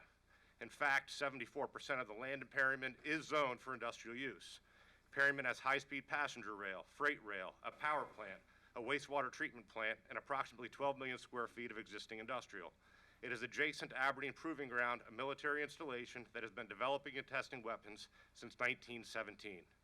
Early in the process, our development team had an all-hands meeting with Harford County agencies to discuss our plan and get early comments and thoughts. Economic Development and the reviewing agencies were not surprised when they saw the plan, as it was consistent with zoning and the master plan and would typically be considered by right. The plan was presented at a community input meeting and submitted to Harford County following DAC procedures. During this period, we engaged with selected members of the community to discuss questions and concerns. Concerns were surrounding traffic, access, environment related to stormwater, and while many of these suggestions are not required by the county, our team took these suggestions and revised portions of our plan. In spite of these efforts, a moratorium has been proposed in an effort to violate land rights and put a stop to a by right development. Thank you, sir. Good evening. My name is Chuck Meesan, and I've lived on the Permian Peninsula my entire life. I stand before you to provide testimony in support of Bill 22-003 to place a moratorium on further building on the peninsula. This moratorium would place a 150-day hold on development to establish a focal group to study all the community's concerns and make further recommendations to the council. One certain recommendation would be for the county zoning department to develop a finer distinction in the zoning code classifications to the general term warehousing. The laws and ordinances and zoning rules of Harford County have not caught up to the true impact of these mega warehouses have on our quality of life. When the Mitchell Farm property was rezoned in 1997 from R1 to LI, the zoning use classification of warehousing, wholesaling, and processing had an entirely different meaning. 25 years ago, a warehouse was not defined as individual buildings the size of 30 football fields, and over 2,000 trucks rolling in 24 hours a day, 7 days a week. These fulfillment centers / distribution facilities / trucking terminals operate around the clock and generate huge amounts of traffic, truck traffic, noise, air, and light pollution. Mega warehouse developers should have incentives to build in places near highway interchanges, off of I-95, where it makes sense, and incentives to build, and disincentives to build where their traffic damages and destroys our communities. As part of this moratorium, I call on our government to work together to update the laws, ordinances, and zoning regulations to catch up to these pervasive and disruptive land uses that have put us all here today. It simply doesn't make sense that our zoning would allow intended uses of freight distribution centers on a small peninsula surrounded by 400 residents located 13 to 15 miles from the closest interchange on a single 2-lane country road. It just doesn't make sense. There may be great buildings and warehouses built by the firm, but they need to be in the right location. The Perryman Peninsula just simply is not the right location. I leave you tonight with the county's mission statement, which is to protect, promote, and improve the health, safety, and environment of this county. If this truly is the mission of the county, you must act to vote yes to this moratorium to ensure that that health, that safety, that environment is protected and improved. Please, before you devastate our community, we ask for at least 150 days to fully realize the impact that you have on us. Thank you. Thank you, sir. Emma Peller, followed by Shelley Mizan.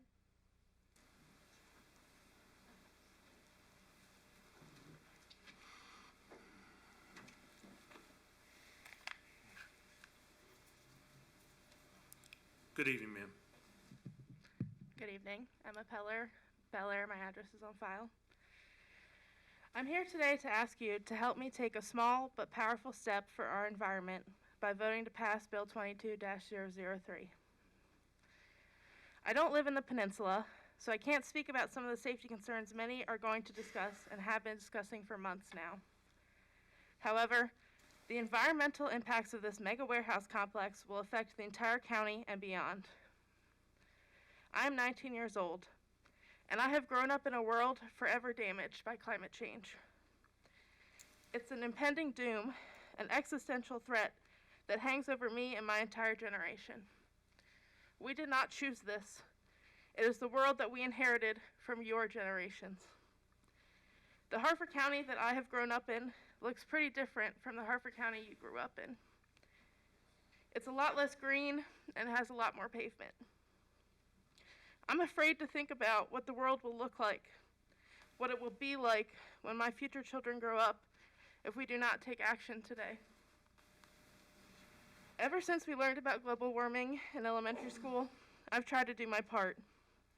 Reduce, reuse, and recycle, shut off the water when I'm brushing my teeth, and take reusable bags instead of plastic. I'm definitely not perfect, but that is the part that I can play. You can do so much more in your position of leadership in this county.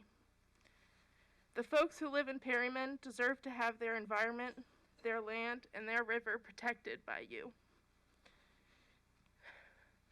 Their children deserve to grow up with the eagles that make their nest there. They deserve to breathe fresh air as they walk home, instead of diesel fumes from truck after truck. They deserve to drink fresh water from the Bush River without poisonous runoff from warehouse construction and operations. They deserve to grow up with what I haven't. Hope that we may be able to turn this climate disaster around. You can help the residents of Perryman and the entirety of the county to push that needle towards us. For people over profits and for a healthier, better environment. I'd like to close with one of my favorite quotes about this climate crisis. Only when the last tree has died, and the last river poisoned, and the last fish caught, will you realize that we cannot eat money. That is why you must vote yes on Bill 22-003. Thank you. Thank you, ma'am. Good evening, ma'am. Good evening. My name is Shelley Mizan. I've lived at 1812 Park Beach Drive for 24 years. In the fall and winter of 1917, the people of Michaelsville, a former town on the peninsula to the east of Perryman, were informed of sad news. The land that had previously grown their crops, hosted a cannery, and served as their home was to be taken by the government to form Aberdeen Proving Ground. The people were told that they no longer owned the land that served as their anchor. Instead, they must move, taking with them only what they could carry. The government promised to pay owners of the land for their property. This was little consolation to the people who were losing their small, close-knit community. Aberdeen Proving Ground completely changed life on the Perryman Peninsula, and the town of Michaelsville no longer existed. In the fall and winter of 2021, 104 years later, the people of Perryman also discovered sad news. The owners of land that had previously grown crops, hosted a cannery, and served as home to countless wildlife was being sold to a developer to form a warehouse distribution center. The people were told that they did not own the land that served as their anchor. Instead, they must move on and realize that this land is destined for development. As planned, the warehouse complex will change life on the Perryman Peninsula as much as the formation of APG did in 1917. Perryman, as we know it, will no longer exist. Here's where history must not repeat itself. I'm not a big fan of politics, lobbyists, and lawyers. I'd actually like all of it to just go away. And maybe it can if you will pass this bill. Let's hit the pause button on development in Perryman. Let's give all the parties time to re-examine their motives and their principles. What if we could find a way so that everyone's goals were met? What if there was a way to get the owners fair payment for their land and also preserve it, farmland and a wildlife habitat? What if the noise from developers, lawyers, lobbyists all fell away and common sense prevailed? We have to try. We just need valid information and time. Protect the Perryman Peninsula. vote yes to this bill. Thank you, ma'am. Janine Lepore, followed by Crystal Gamber.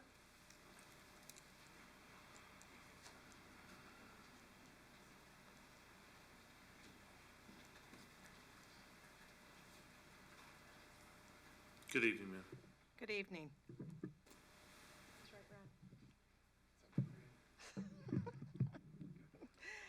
Janine LaCour, 1820 Park Beach Drive, and I'm here in support of the moratorium. As we look forward to Harford County's 250th anniversary, let's look backwards and ask how well we've protected the paradise Captain John Smith encountered when he sailed into the Bush River in 1608. Those who followed formed the St. George's Parish Sposisha Church in 1671. Nearly 20 houses of worship are now within 5 miles of Maryland's oldest Episcopal church and the proposed development. Our diverse community remains strong in its faith. Our prayer vigil this past Sunday is a testament to our collective faith. And yes, there are laws on the books, but laws must change. We all know slavery was once legal. The slave legacy of the 1700s and 1800s lingers on in Perryman. Massive land holdings built on slave labor created wide economic gaps between free and enslaved as wealth was passed on to future generations. When land was taken for APG, the government perpetuated an unequal system by basing compensation on race, with African Americans receiving a lesser value for their land. Harford County's master plan intentionally concentrated development in poorer and greater minority communities. After a quarter of century, shouldn't the promised benefits of the master plan be evident? Instead, Harford County's strong fiscal position and bond rating have come at a cost to our community. Citizens' wishes have been ignored and resources withheld, resulting in unsafe roads, inadequate infrastructure, and schools which lag more affluent parts of the county. A recent article in the Aegis documents the ever-widening economic gap. 23% more African Americans live in Perryman, while median household income is 64% less than Harford County. As we approach 250 years of Harford County history, I say it's time to pause. All plans, even master plans, need periodic review to ensure they're on track. And right now, just like the recent coal train derailment on the peninsula, this plan is off track. Its destructive path will continue to allow slave history to be ignored and paved over, residential property owners and tenants' rights to be trampled, property devalued, quiet enjoyment destroyed, and further widen the economic gap. We can stop this derailed train. Please vote in favor of this moratorium. Thank you. Thank you, ma'am. Right here coming. Good evening, ma'am. Name and address? Good evening. My name's Crystal Yamber, 3104 Hollyberry Court, Abingdon, Maryland. I'm here to support my long-term friend of 25 years who have lived on Park Beach Drive. I'm here today to also support the approval of the moratorium, Bill number 22003, to share my experience and plead for your consideration to move this bill forward. I would like to start with, for the last 25 years of my career, I have worked hand in hand with Maryland registered licensed transportation engineers, traffic engineers, environmental engineers, and stormwater management experts in the transportation engineering industry.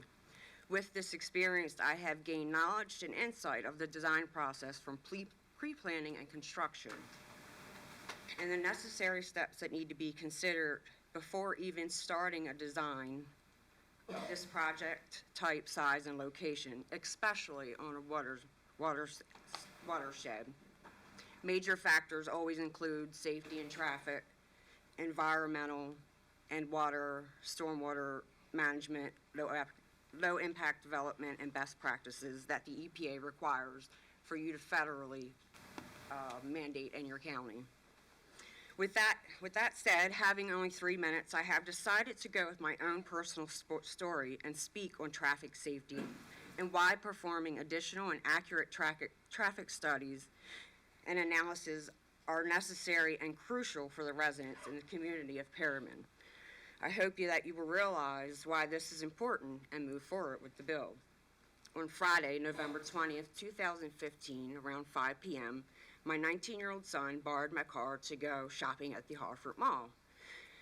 Living in Abingdon and off Abingdon Road, he decided to take the scenic route, Singer Road, taking 152 Mountain Road to Old South Joppa Road.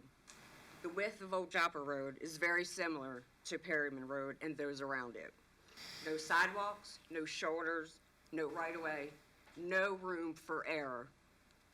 Around 5:20, 20 minutes later, in a split second, it said that my son, in error, slightly crossed over the double line on this very narrow road before he could even comprehend what was happening and take control of his steering. He immediately collided with a 26-foot box truck and was entrapped underneath the truck and had to be extracted by the jaws of life.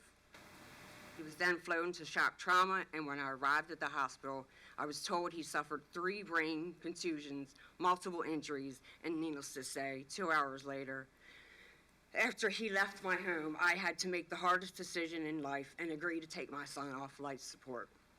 Due to the size, height, and impact of collision into this box truck, he sustained horrific injuries and didn't have a snowball chance in hell to survive. Sometimes I can't help to believe this may have been avoided if additional traffic studies and measures were taken in place after multiple accidents have happened and requirements were put in place for the constant heavy traffic moving through Old Joppa Road, particularly those shortcutting through to get to 152, ultimately to 195. Ma'am, I need you to bring your comments to a close. My point is, it only takes a split second to cross over that yellow line, no matter whose fault it is. Don't throw Perryman under the truck, please. Save lives. It's in your hands. Thank you, ma'am.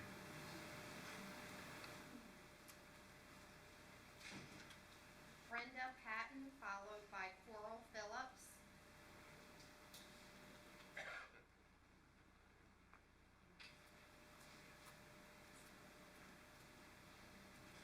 It's Brendan Patton.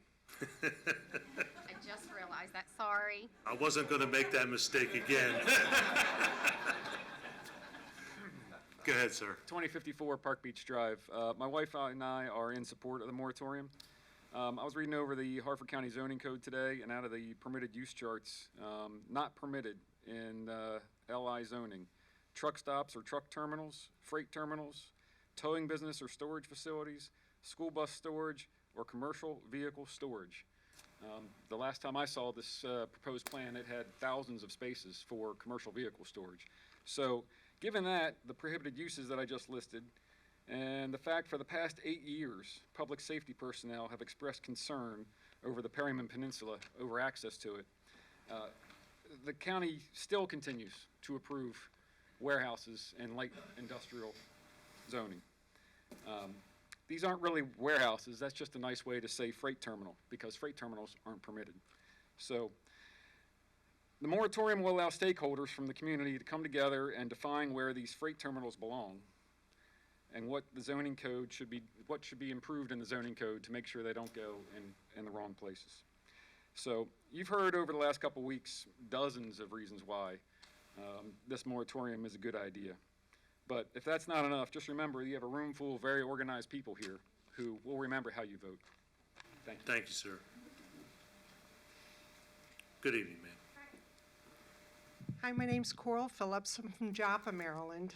And originally I came here to support my friends from the peninsula, and I want to support the moratorium. But as I sit here and I listen to some comments that were made earlier, I was really disturbed by hearing this is the way it used to be. And the previous council approved things and the previous executive committees approved things.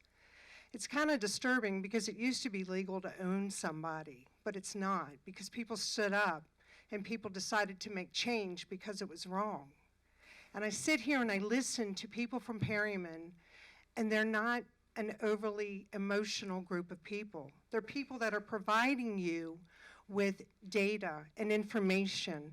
They're people that are providing you with their passion, but yet a not emotional side, and giving you the facts. When I think about the fact that the water in the county, 30% of the water is coming from the peninsula, I didn't know that as a county member. I have sat here and I have learned so much about my county and so much about what you all can do to help us. If you think about what the country's going through, we're worried about DC and how they're handling things. And every time I ask somebody, what can we do? What can we do as a community? What can we do as a country to stand up for what we believe in? People say it starts at the county. It starts at the city. Here we are, the county, having to fight for a right to stand up for ourselves. They're asking for 150 days to evaluate whether or not this really is a positive economic impact on the community. What I'm hearing, it has no positive impact on the community whatsoever, because you're having to bus people in to work at these places because the community doesn't even want to work there because they don't pay.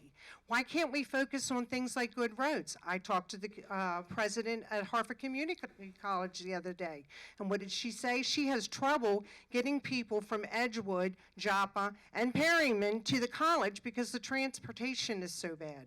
We need to focus on our infrastructure. We need to focus on the other things in the community before we can begin to develop areas that shouldn't be developed. We need to realize the impact that this building is going to have on people's homes. Yeah, is building good? Yes. Is it going to affect businesses coming in? I don't think so. Businesses are going to want to come into a community that protects its own, a community that worries about the environment, and a community that listens to what people have to say. It's 150 days. Give them 150 days to research and come up with some sort of better solution. Thank you. Thank you, ma'am. Apologize in advance for the last name here. Whit McQuag. That's close. Followed by Stacy Stone.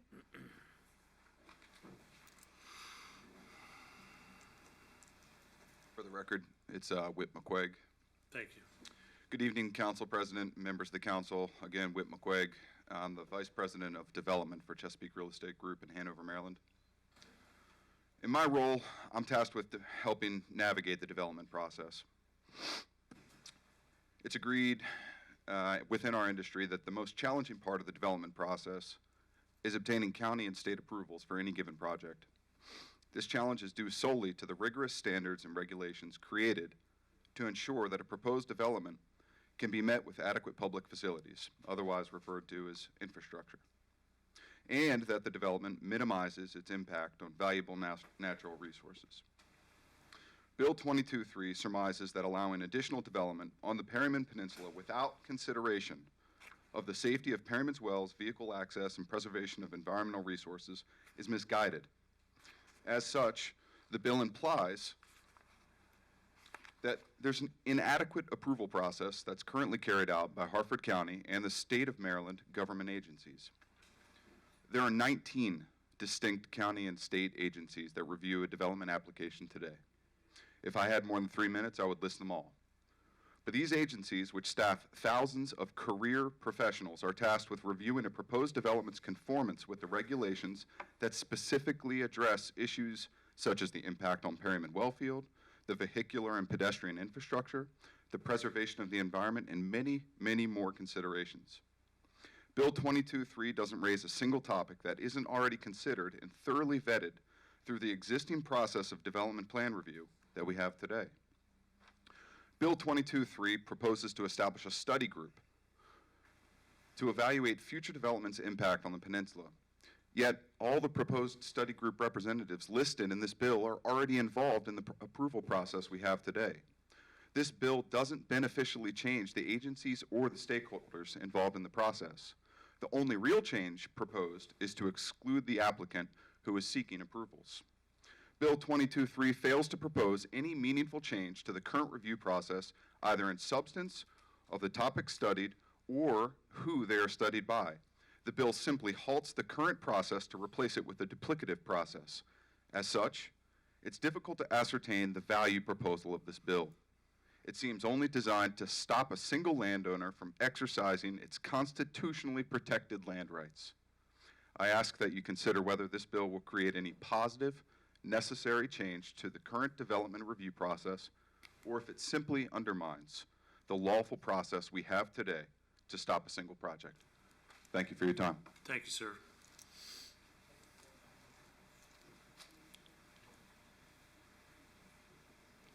Good evening, ma'am.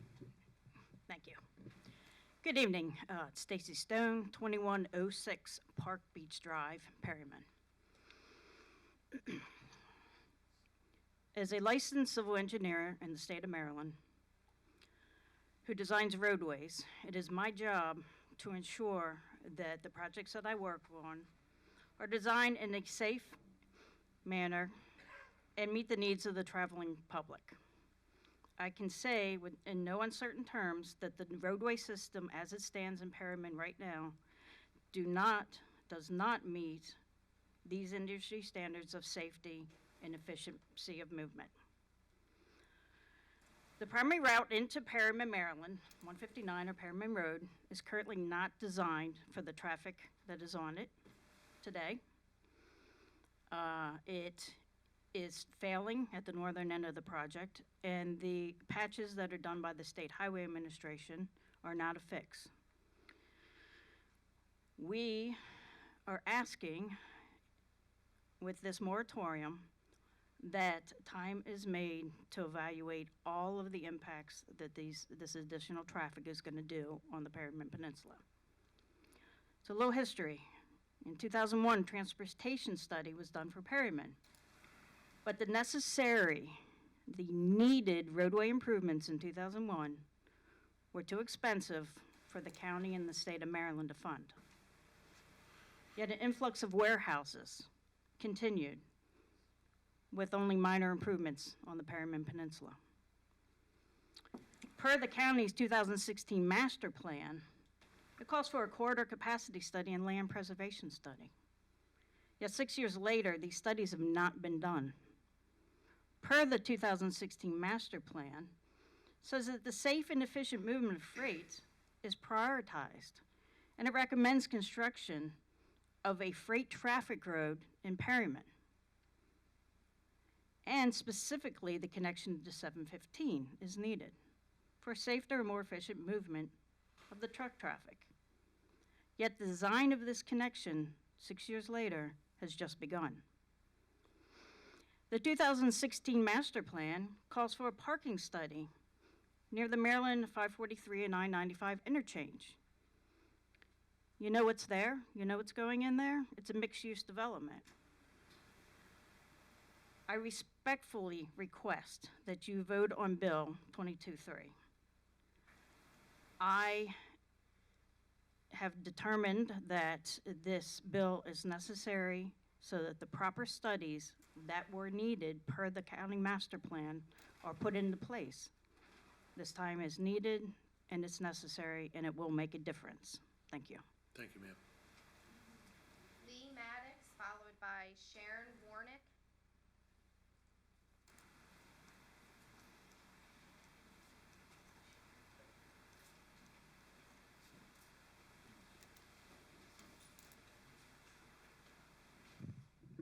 Good evening, ma'am.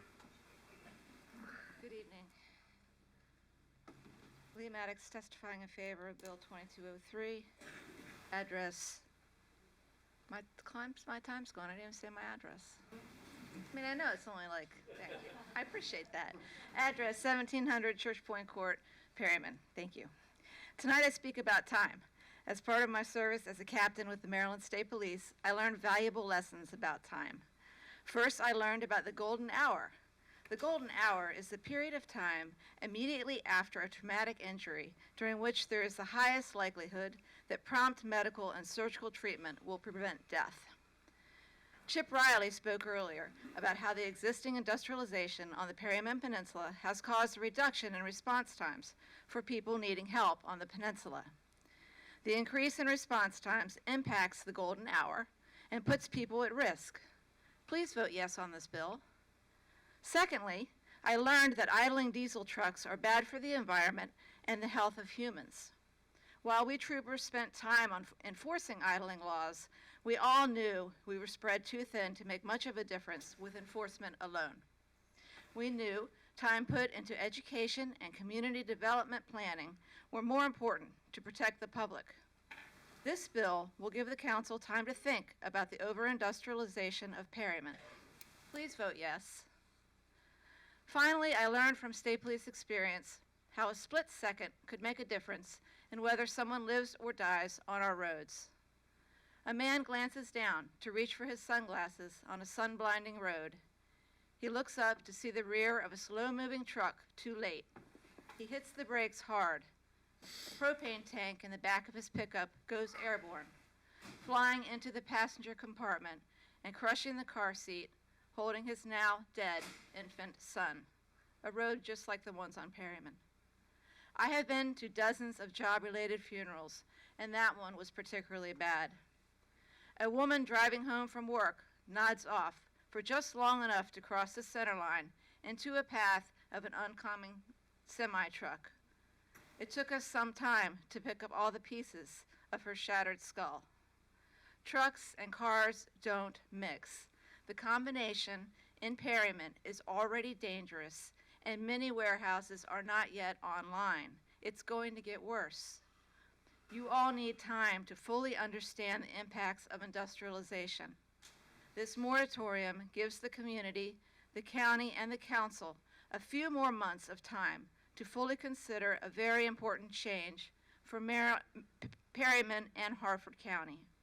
Nestling industry among neighborhoods sets a bad precedent we don't need on our watch. For all these reasons, please vote yes. Thank you. Thank you, ma'am. Mr. Woods, Councilman Woods, welcome back, sir. It's good to see you.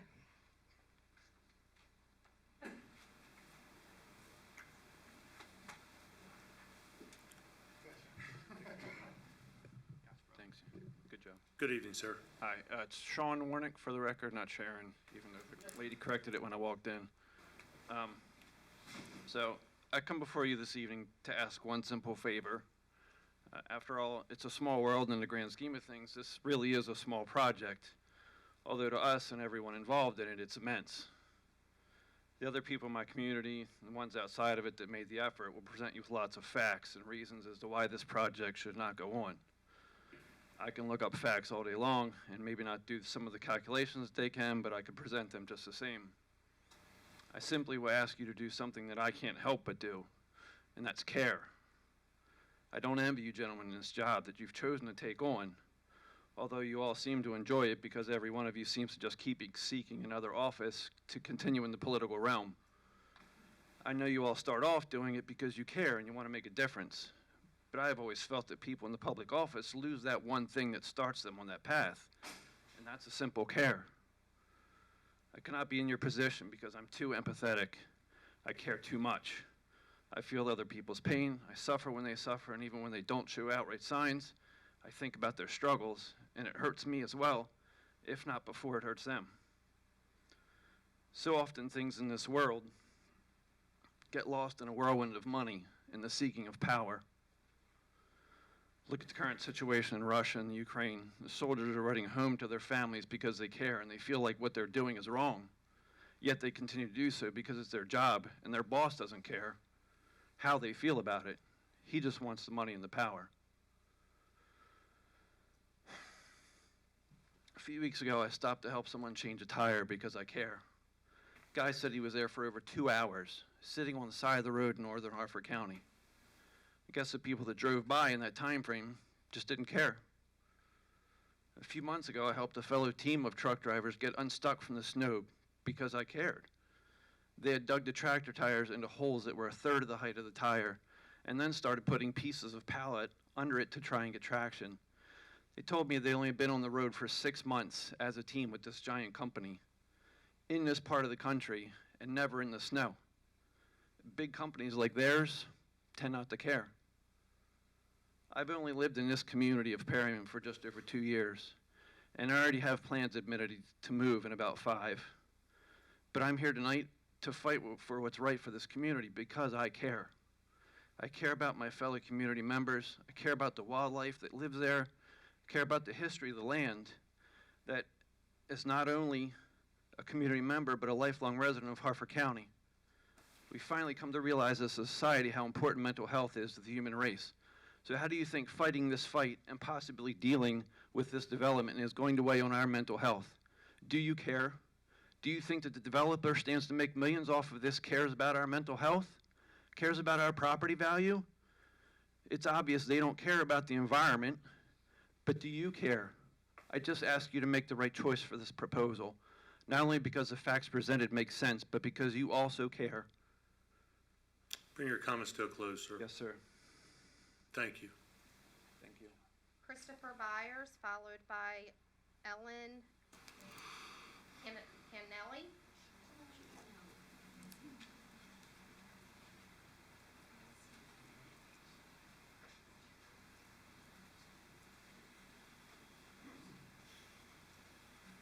Good evening, sir. Good evening, Councilman. My name is Christopher Byers. I live on 1603 Perryman Road. I do not live in Hanover. I've been a Harford County resident my entire life. I grew up in Havertide Grace. My father was a police officer there for over 20 years. I graduated from Havertide Grace High. I've worked on a proving ground as a chemist for 33 years. I moved to Perryman because it was an affordable place to live. I've raised 3 kids there who all graduated from Aberdeen High School, all 3 engineers now. I have called this rural area of the county my home for over 20 years. I would like to have my kids also enjoy a rural part of this county, just like I have in Perryman. Preserve our rural heritage. We hear that a lot as a campaign slogan. It's being used now in this last election cycle. It's simple and politicians know it's what we want to hear. What we don't hear in that slogan is preserve our rural heritage as long as you live in the right zip code. Preserve our rural heritage as long as your median income is high enough. Preserve our rural heritage as long as you know the right people. Now, does anybody remember what was happening in our country in November? I certainly do. City council meetings here were full of arguments over a health commissioner. We were arguing about masks, COVID deaths, high, hospital reaching critical levels, people teleworking, county and state offices closed, no one answers the phone. Imagine my surprise when that same November, I'm trying to decide whether to have Thanksgiving dinner or not because of the latest COVID surge. I get a certified letter giving me my first introduction into the Death Star development. Now I ask the people here tonight, do you think this group of well-funded developers were just finally able to swing by the post office to get those letters in the mail? Or do you think they were using both the holidays and the single deadliest event of our lifetime with its accompanying turmoil and chaos as cover to fast-track this proposal, hoping we'd all be concerned elsewhere by the time our lives got back to normal, the bulldozers would all be rolling across the fields? If this proposal is so attractive, why the reprehensible timing? I ask the council to use this moratorium as the pause it is designed to be, a pause where you can relook at some of the real problems that the past 12 weeks of testimony have shown. Just last week, I spoke about the well water. I have in my hand a document from the EPA outlining over 50 toxic compounds that have already leached into the groundwater from the Michaelsville landfill, just over the line on APG. I'm not making this up, and it is a real issue. This change to the aquifer recharge area is not a momentary thing. If this goes through, it is forever and could create a problem that can last for generations. Wouldn't it be better to make sure the right people are brought in from the right agencies to answer these questions while we have the time? Remember, it's never too late to do the right thing. Thank you. Chris, is your father Dave? Yes, sir.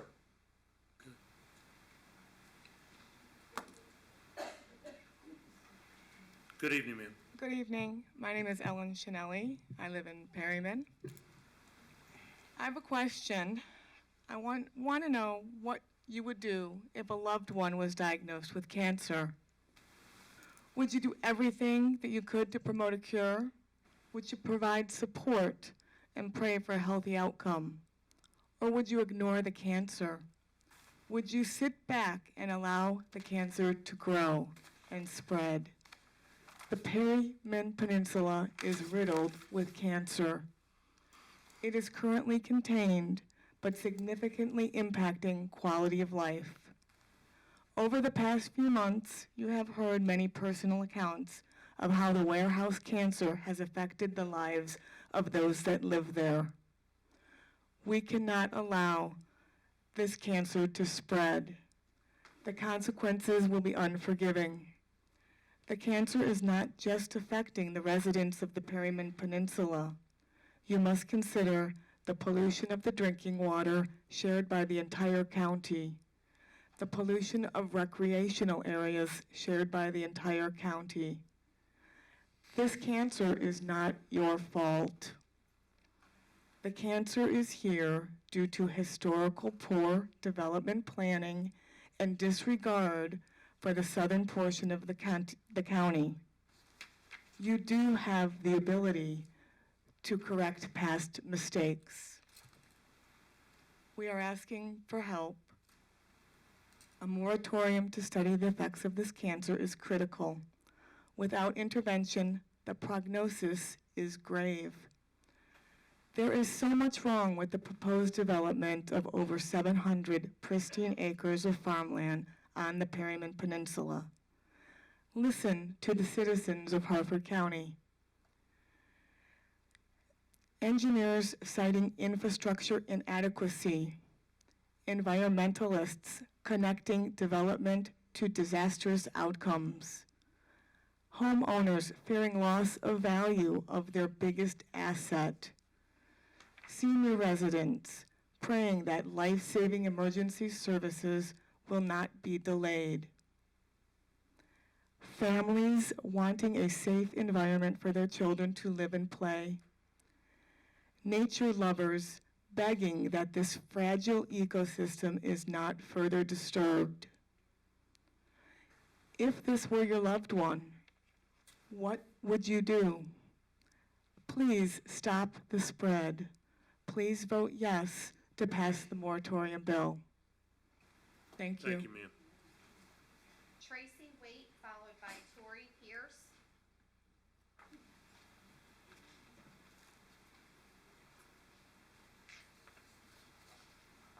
Good evening, ma'am.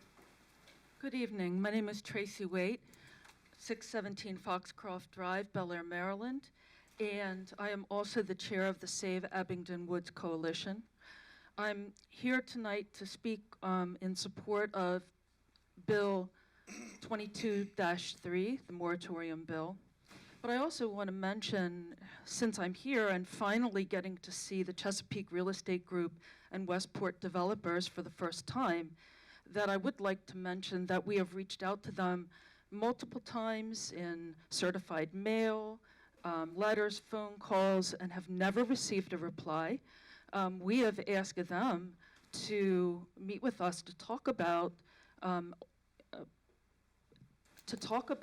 preserving Abingdon Woods, to sell the property for a fair price so that the community that lives, the neighbors that live around Abingdon Woods could get the same kind of respect, you know, that you guys who are fighting for Perryman could also get.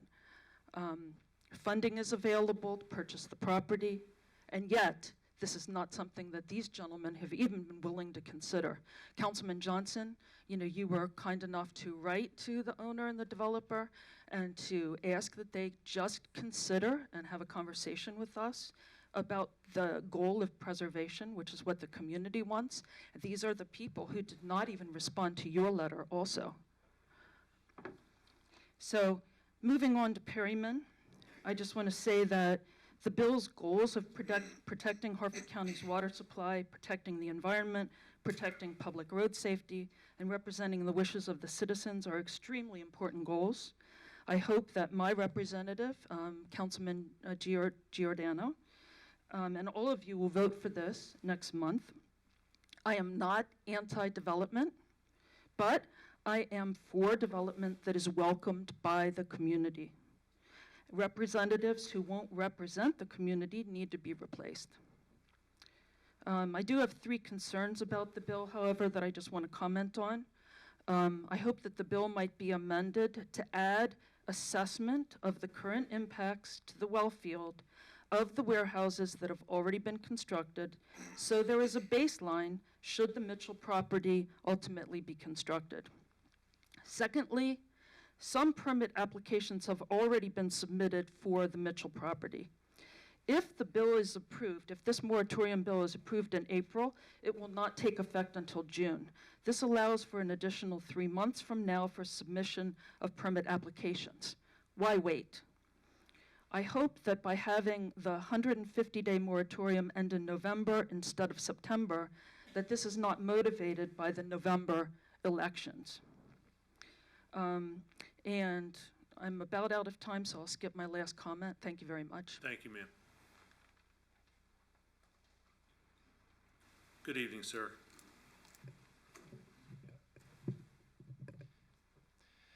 Thank you. My name is Torrey Pierce, address 5 South Main Street, Bel Air.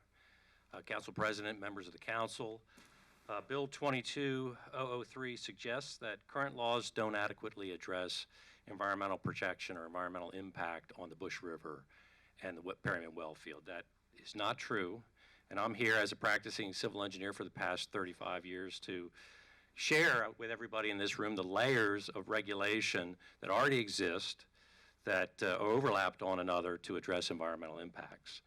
First, under current law, Harford County regulates the Chesapeake Bay critical area with a 1,000-foot buffer along tidal waters. On the peninsula, roughly 400 acres are mapped as Chesapeake Bay critical area, and only the existing residential development that's out there today is allowed to exist. The rest of the land is prohibited from development by being designated as a resource conservation area. Second, under current law, the Perryman Wellfield District is protected by the overlay, the zoning overlay, which enforces a number of regulations on any development in the Wellfield area. It limits non-residential development to 50% impervious coverage. It prohibits industrial uses considered hazardous. It prohibits underground tanks and requires stormwater management to address the use of containment measures should there be toxic or hazardous materials on the site. All that was put in place based on the Perryman Wellfield studies that were done previously and imposed by the council as law. Harford County DPW Division of Water and Sewer actually manages the water system and the Perryman Wellfield, and certainly they're a resource for anybody to reach out to verify the success of the Wellfield Overlay District on the impact of the wells. Under current law, Harford County regulates the Natural Resource District. That prohibits development on non-tidal wetlands, steep slopes, streams, and floodplains. Harford County has a 75-foot wetland buffer, 3 times the state standard of only 25 feet. Harford County also has a number of additional conservation measures protecting natural resource districts. Under current law, forest conservation, stormwater management regulations have to be addressed on all development. Stormwater management must be designed to mimic forest. And mimicking forest means developing property, installing stormwater management systems is going to improve the quality of the runoff better than existing agricultural use. The Perryman area also contains well-drained soils that promote infiltration as a primary source for stormwater runoff treatment. So, given all these regulations that we have lumped on top of each other, a 150-day moratorium isn't even close to the time it's going to take for the professionals in Harford County government and state government to review and approve any development that happens in this county, especially on the Perryman Overlay District. So, for that reason, doing a moratorium here is just not warranted. Thank you. Thank you, sir. Janet Reese, followed by Sandra Herrick.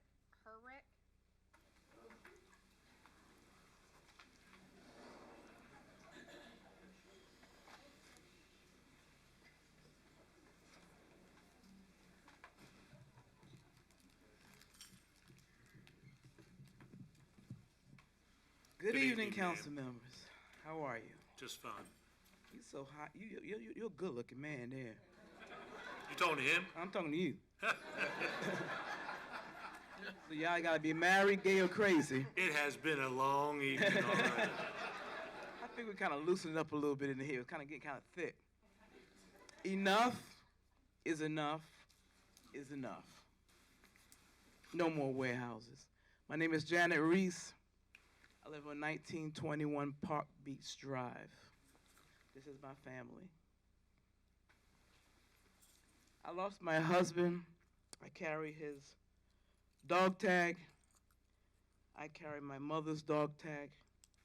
I carry my father's dog tag. I don't carry mine because I'm still here. I'm the only one left. We go way back. Councilman Beulah served with my husband a long time ago, over 30 years ago. We never thought that we'd come back to this area. I was through the military, when we all through the military, started from Desert Storm to Desert Shield, to Afghan, to all the other wars. We were in it. We was in the trenches. All of us was in it. So much noise in our heads when we came back to Aberdeen Proving Grounds. From being stationed here, being stationed there, stationed here, stationed here. Anybody in the military, you know, you move 3 years, you just move around. We came back here, and we just wanted the noise to stop. When you're in a war-torn area for many years, moving back and forth, you want the noise to stop. One day coming home from church, and my headlights beamed on this object on Chelsea, and I was turning on the Perryman to go home. And I stopped and I looked, and it was just parts all over the road on Chelsea Road. And I got out the car and I went over there and I saw what it was. It was a young lady that was on her bicycle, and the truck ran over her. And I got down on my knees and I tried to CPR to help her. And the more I pressed to do the CPR to help her, the blood was just coming out of her head. And there was a car coming up towards, and the reflection on her back bicycle made the car stopped. And there was a couple in it. They was going to Walmart. He got out to stop the traffic from running over her. And his wife came to help me. She took off her coat to put pressure on her head so I could continue to do the CPR. And he was calling for help, 911. But she didn't make it. When they came and they covered her over, we asked if we can say the Lord's Prayer. We said the Lord's Prayer over her body. When everything was over, they had took our names, they let us go. We was going towards Aberdeen to Walmart. There's another truck station there, a way station there. Trucks coming this way, trucks coming that way. If you have to get through, you have to kind of quickly look around to get through. And another accident was there. We got out. I got out first because they was coming behind me. I got out and I'm trying to do CPR again. She didn't make it. Enough is enough. The noise Ms. Reese, in my head, yes, sir. I have to stop you. Your time's up. Can I say one more quick thing? Real quick. The noise but in please my... don't tell me No. Curtis Buell's a good-looking man. Don't tell me that. No, I think you're better looking. Thank you. When we came back from Iraq, Afghanistan, from the war, my husband and I, soldiers for life, we didn't want any noise in our head anymore. We needed quiet. We needed peace. We saved so many lives over there. I didn't want to come home and have to save lives at my own home in the United States.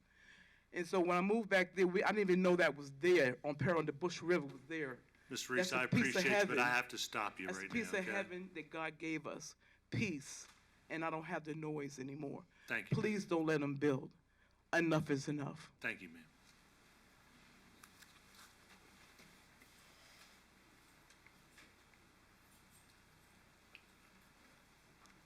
Good evening, ma'am. Good evening, gentlemen. My name is Sandra Herrick. I live at 1900 Perryman Road on the Perryman Peninsula. My family moved to the Perryman Peninsula in 2013. The house was just right. Enough land for the children to play, and wonderful wildlife right in our own yard. We're train enthusiasts, so 3 rail lines right across the street was perfect. Sitting on the front porch watching a fox with her kits play in the open field beyond the tracks was a delight. Deer and raptors enjoyed the fields as well. We had found the idyllic place to live. Then disaster struck in 2016. A 751,000 square foot warehouse with over 100 loading docks was built on those 48 acres just beyond the train tracks. XPO Logistics leases this building as a freight terminal. Our view now is only the building and loading docks. This also provides the sound of the trucks driving around to the docks. The backup alarm is a position to the dock. Some drivers need about 6 tries to do that. The dock bump, which due to sound waves, shakes our house. Then the air brake noise. The doors of the trailer slam solidly, and the tractor door opens and closes again with a resounding slam as the driver exits. Seeing a friend or foe, they begin a conversation. We are privy to every word. This is a 24/7 operation. County Executive Barry Glassman was quoted as saying it should bring hundreds of jobs in the growing e-commerce field.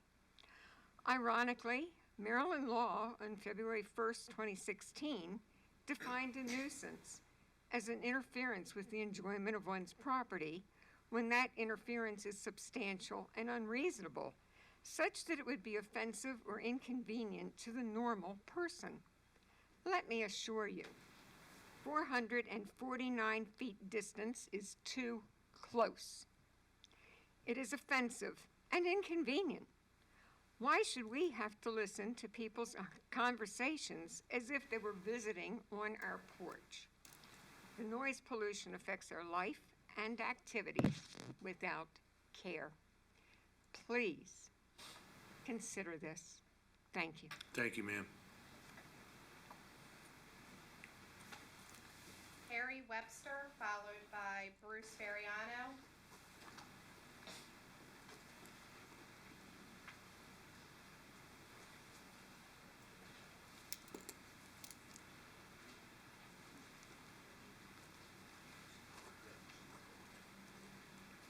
Good evening, sir. Good evening, Harry Webster, 1814 Park Beach Drive. Good evening, everyone. Harford County has a described area called the development envelope that includes the land in Perryman. For the past 20 years, mega warehouses have been built on land in Perryman. Our citizens are still waiting for the adequate public facilities to catch up, to handle the truck and traffic and employee vehicle traffic. The public facility laws promise to provide safe road passage, promise to provide needed infrastructure, but someone, something has failed in the past 20 years in the development envelope. I've been led to believe that the county and state have development under control, but then Canning House Road project is being proposed, which I believe is proof that something is out of balance. One, it's being proposed development in the middle of residential housing. Two, it's next to the Bush River. I mean, I don't, you know, if it's outside 1,000 feet, it's still going to impact the Chesapeake Bay watershed. I urge you all to study this project. I urge you to approve a moratorium so you can take the time needed to evaluate this massive project. Do your due diligence and come and see what's happening. It'll make a difference.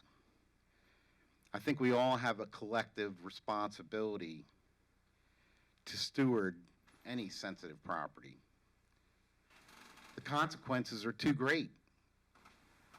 it's too expensive, the environmental cost to repair in 20 years from now.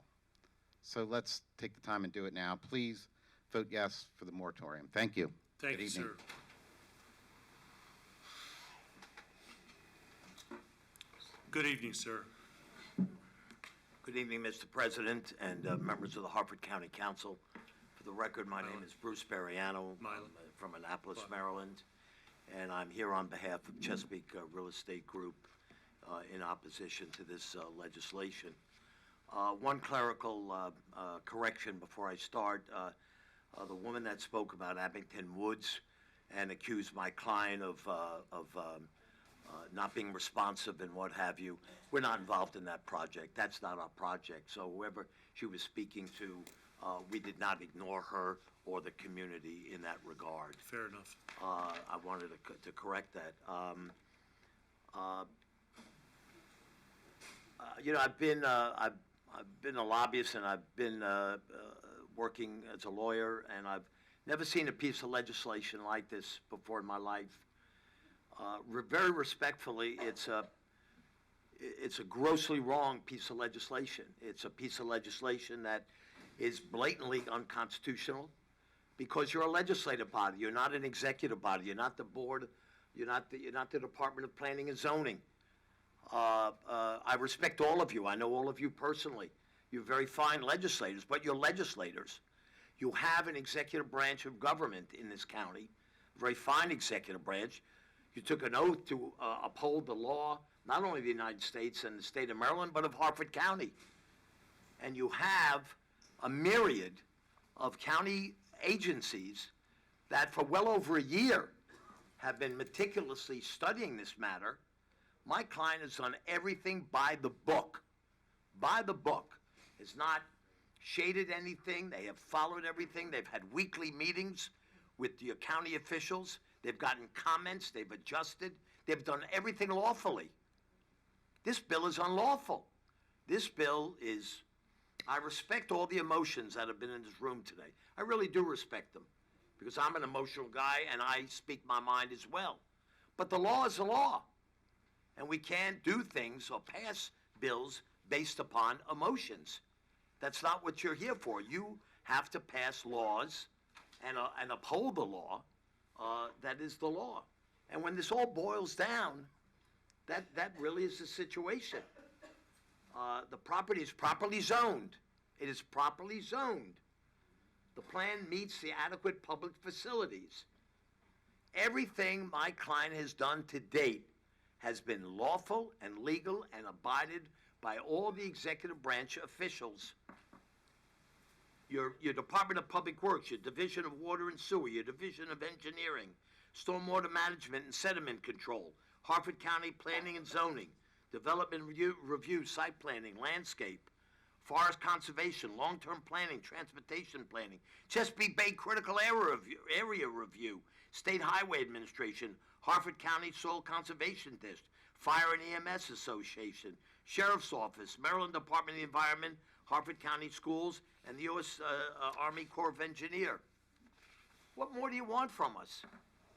I mean, seriously, the moratorium is just to stop this project. It's not to study it more. It's been Bring your studied comments to a close, extensively. please. I will close Thank you. out. I urge this council respectfully to act lawfully. This is an unconstitutional ordinance. Thank you, sir. Thank you very much. Cheryl Cole, followed by Erica Phelps.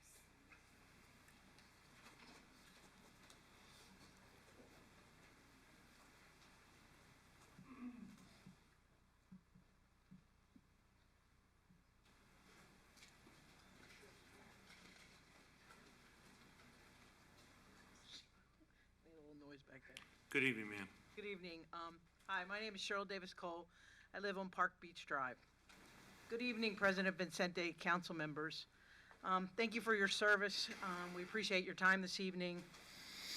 I'm here tonight to respectfully request your support in favor of the moratorium to allow more time for studies to be performed on the Mitchell property development. I was thinking, if you think about it, if you drive up and down Route 40, and you think of our other major towns on the Route 40 corridor, they have access to the water, they have recreation, they have quality of life. Edgewood, Havre de Grace, Joppatown have all built their communities around the importance of health and recreation. They have planned for their residents and visitors to have access to the water with hiking trails, playgrounds, bathrooms, kayak and boat launches in their communities with tons of parking that is safe. Just think about Aberdeen.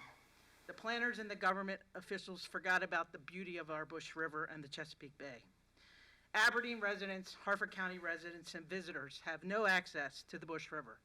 Every day, you guys can drive up and down Route 40, a 2-lane highway, and see cars pulled over on the right-hand side, left-hand side of the river to be able to access the river. First of all, you have to find a parking space. Then you have to get out of your car, and you got to hope it's safe to either cross the road or walk down a swampy field. These people are taking their families, they're taking their kayaks, they're taking their fishing rods. All they want to do is have access to the Route 40 corridor. Think about when you travel around the country, even in foreign countries, people like to go to parks. They like to see green space. Everyone realizes that this council did not make this decision back in 1997. However, this council is in a unique position to encourage and make some much-needed changes and undo some of the negative impacts and economic disparities the warehouses have created in Perryman. Harford County can never undo what is already done to the Perryman area and its residents. It can put a stop to starting with this project and working with the Mitchell family and the Pierce family and our community. The county can create a hike and bike trail system that takes you through the beautiful preserve with the wildlife, a very diverse ecosystem, estuary that's already in place. Farmlands need to be preserved. This property is a treasure for Harford County. Please support the moratorium, allow more time for the property and studies to complete it on this project. I appreciate your time tonight. Thank you. Thank you, ma'am.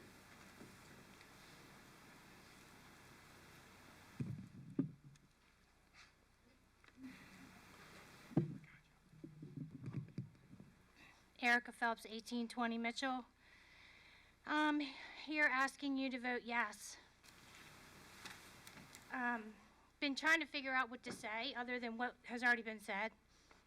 Went back and watched the last 12 weeks of the county council meetings that my neighbors have come to.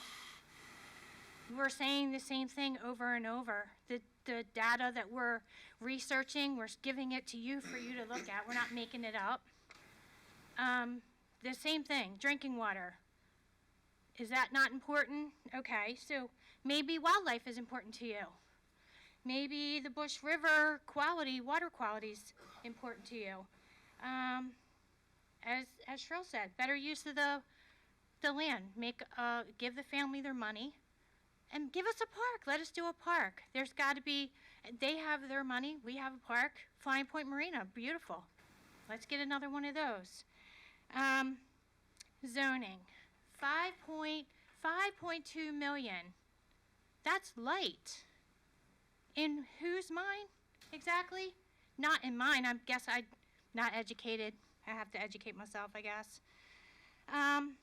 Traffic safety, lack thereof. Everybody has already heard this story over and over again. Quality of life. Nobody has any when you're passing people dead on the road, as our neighbor did. I live on Mitchell. I'm gonna look at it. I guarantee when I put my house on the market, people are gonna come and say, yeah, we're gonna look elsewhere. No doubt. Would you look at it? No. You know, I was looking at the website today, protectperryman.com, if anybody listening would like to look. And just looking at it as from a bird's eye view with all of the warehousing, and they're all labeled and you can all see it, it just takes the perspective to be like, this is not just about the little tiny Mitchell property on Canning House, good folks. This is about from Walmart all the way to Aberdeen Proving Ground. It's not just these 5 warehouses. So when you put that in perspective, you could probably understand a little bit better why we're so upset.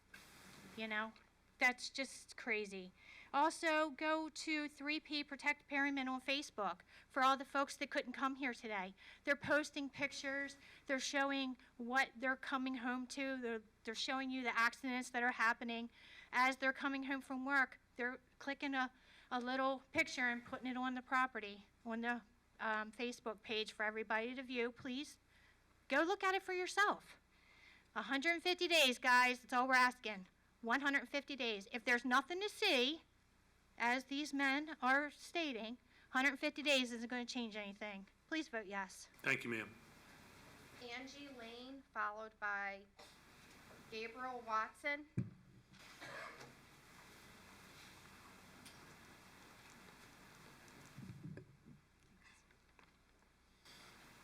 Good evening, ma'am. Good evening. Angie Lane, my address is on file. I'm not against development in Harford County. I support development that is thought through entirely for safety, logistics, and environmental impact. Appropriate planning should be performed according to the site, surroundings, and community input. A CIM is an important indicator of the level of study necessary. One that has no attendees may not require as much analysis as one where several hundred attend. 112 pages of meeting minutes clearly says there's more impact than what was considered. A responsible developer will welcome studies to ensure the viability and safety of our residents and protection of our county's water supply and environment. Not try to avoid them because they are afraid of the findings. Put your interest in protecting all of the Harford County, not just in those that make financial commitments to development. Please take the time to determine what's appropriate. Thank you, ma'am.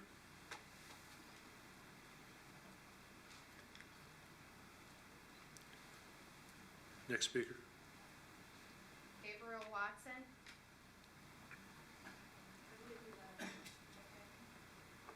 Gregory LaCour, followed by Joe Snee.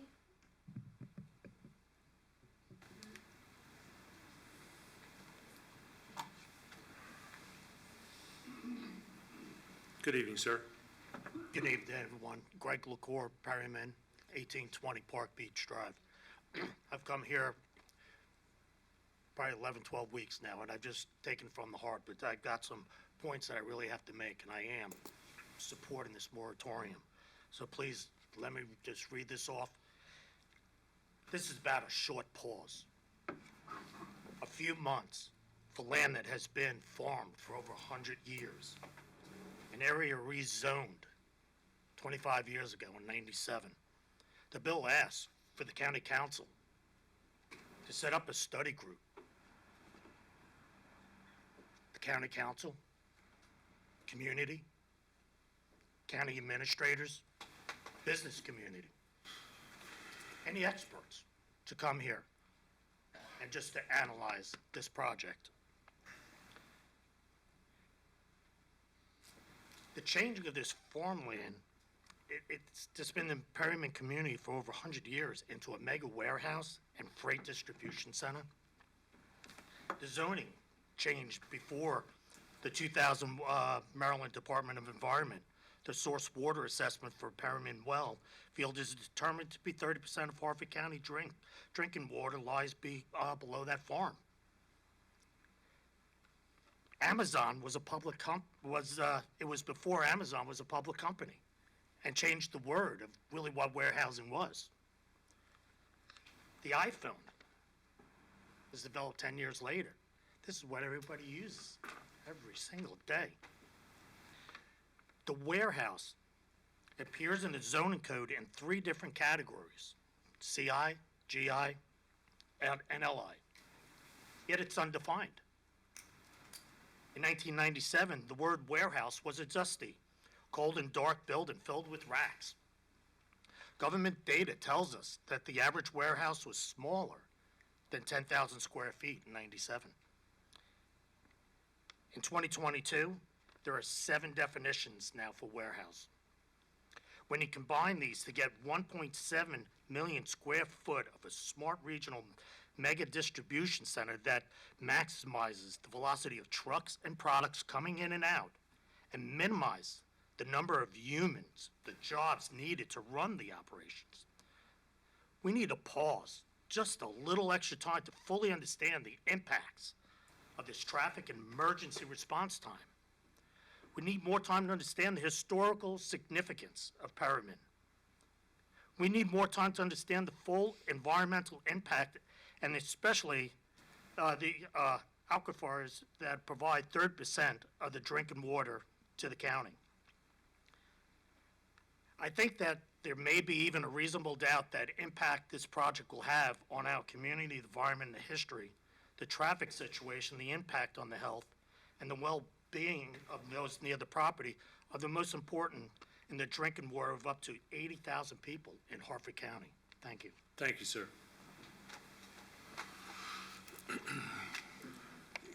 Good evening, sir. Good evening. Joseph F. Sneed Jr., 112 South Main Street, Bel Air, 21014. I'm a lawyer. I do land use. I do not represent the property owner. I don't represent the developer, just for the interest of candor. But what I do represent are people that have property rights that are constitutionally protected, and that's what this case is all about. Just by way of zoning history, on February 23, 1954, we had an emergency zoning code that went into effect. That was followed in 1957 by the permanent zoning code. In 1977, the master land use plan established the growth envelope. That's the area from Joppatown to Havre de Grace, up through Abington to Bel Air and to Forest Hill. It's where water and sewer is. The rest of the outliers are not public water and sewer.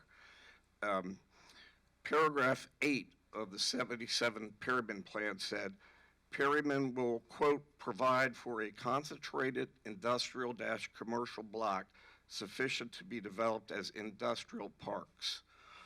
In 1997, the Mitchell property was zoned LI.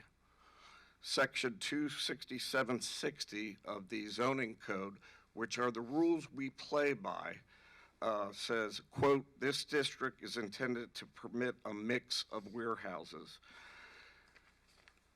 I agree with Mr. Mariano. We play by the rules. That's the code. That's the master land use plan. And it is constitutionally suspect when a moratorium is imposed to slow down the project, which is principally permitted. If imposed, this moratorium would violate the takings clause of the Fifth Amendment. Everybody thinks the Fifth Amendment is just to invoke your right to remain silent. No, it says if it's a permanent or a temporary taking, then the county has to pay because you're taking property without compensation, and that is totally illegal. As for the Perryman wells, the biggest threat to the wells are nitrates, and nitrates come from farm fields and single-family homes that have lawn fertilizer on them. And if you read the studies, that's what it says. I think it'd be more prudent for all of us here if we got together and sat at the table and figured out how to get State Highway and DPW together to provide the access that these folks want. And I'd be happy to sit at that table. Thank you. Thank you, sir. There are no more speakers, Mr. President. You say there's no more speakers? So just a couple of quick notes here. Kathleen, you asked when we would consider this. And this is still evolving. Today, about 5:30, I got amendments to this bill. I haven't even had a chance to review them yet. So they will be reviewed and more than likely on the next meeting agenda. So we're going to have steps. As I've said all along, there's a process. The other thing I wanted to mention tonight is that because of this public hearing, there will be no comments related to Perryman allowed in the general legislative meeting as far as citizens' comments. So I tried to relay that earlier to a few people today, and I wanted to make sure that I mentioned it again this evening. And without any further speakers, this public hearing will be adjourned. Ma'am?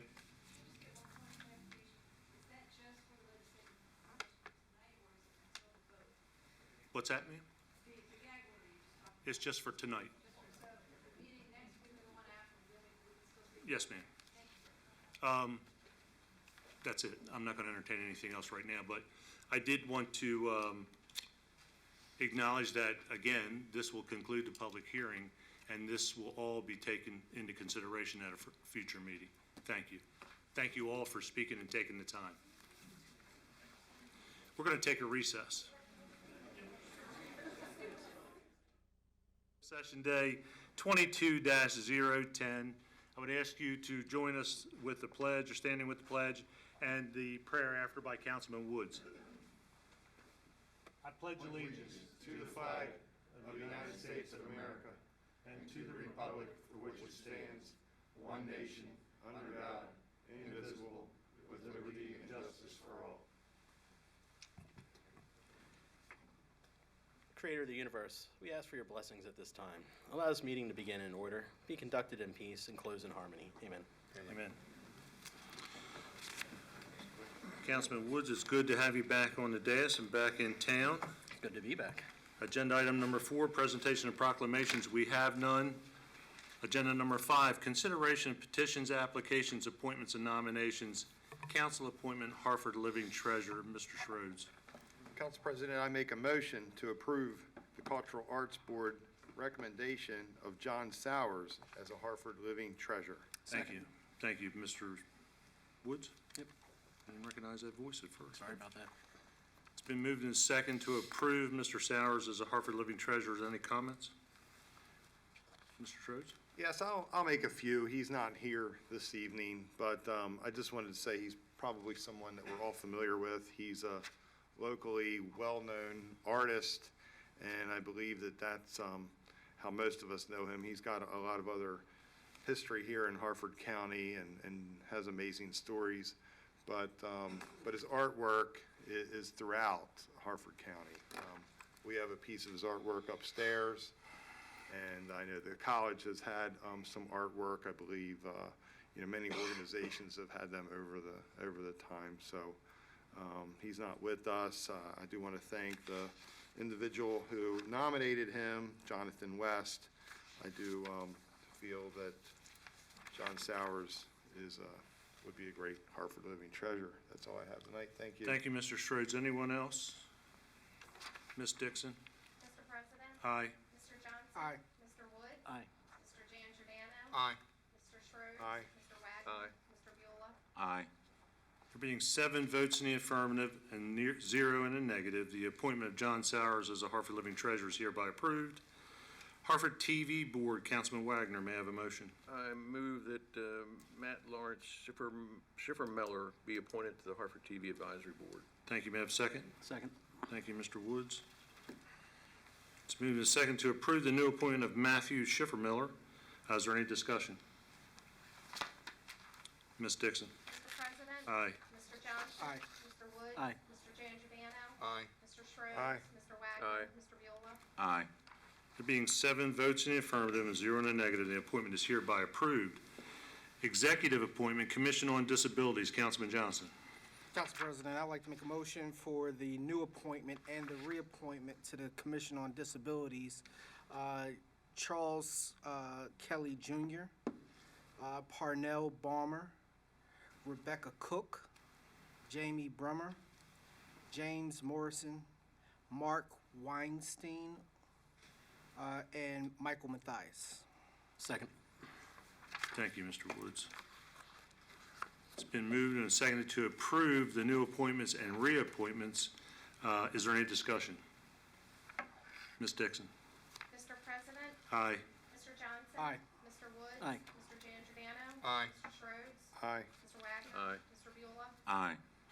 Being 7 votes in the affirmative, 0 in the negative, the appointments are hereby approved. Are any of these individuals with us this evening? Could you stand, please, and be recognized? Of course. Your name, sir? All right, nice to have you, Mr. Barnum. There you go. Yes. Harford County Liquor Control Board. Mr. Schroes, may I have a motion?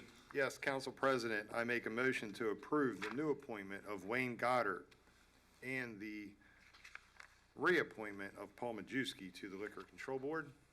May I have a second? Second. Thank you, Mr. Woods. It's been moved and seconded to approve the new appointment of Wayne Goddard and reappointment of Paul Majewski. Is there any discussion? Seeing none, Ms. Dixon. Mr. President? Aye. Mr. Johnson? Aye. Mr. Woods? Aye. Mr. Giangiordano? Aye. Mr. Schroes? Aye. Mr. Wagner? Aye. Mr. Beulah? Aye. There being 7 votes in the affirmative, 0 in the negative, the appointments are hereby approved. Both those gentlemen are here with us. Could you please stand up and be recognized? Thank you for your service.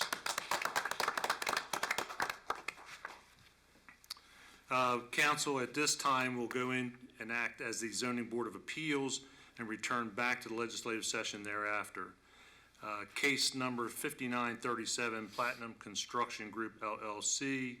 On February 8th, 2022, we heard the final argument in this case. Mr. Woods. Thank you, Mr. President. Mr. President, I move to uphold the hearing examiner's recommendation on zoning appeals case number 5937. Thank you. May I have a second? Second. Thank you, Mr. Wagner. It's been moved and seconded to uphold the decisions recommended by the zoning hearing examiner. Is there any discussion? Mr. President. Mr. Woods. Thank you. Once again, it's just like the last couple, whenever we talk about we have a master plan in place. We put the master plan in place for a reason. I believe strongly in our master plan. And there's a case for rezoning coming up in the next term. People have the option to rezone property and bring it to the council and put it in front of the community and the public if they want to upzone a property or downzone. And I believe the hearing examiner had it right going this way, and I would appreciate each member to uphold the hearing examiner's recommendation. Thank you. Thank you, Mr. Woods. Anyone else? Ms. Dixon. Mr. President? Aye. Mr. Johnson? Aye. Mr. Woods? Aye. Mr. Giangiordano? Aye. Mr. Schroes? Aye. Mr. Wagner? Aye. Mr. Beulah? Aye. There being 7 votes in the affirmative, 0 in the negative, the vote to uphold the zoning and hearing examiner's decision is hereby approved. Agenda item number 6, special presentations, we have none. 7, approval of minutes, legislative day 22-009, March 8th, 2022. Are there any corrections to the minutes? There being no corrections, the minutes stand approved. Agenda number 8, introduction and consideration of resolutions, we have none. 9, introduction of bills, Bill 22-005, Charter Amendment, Mr. Wagner. Yeah, let me get a hold of it. I just put it away. You got it handy?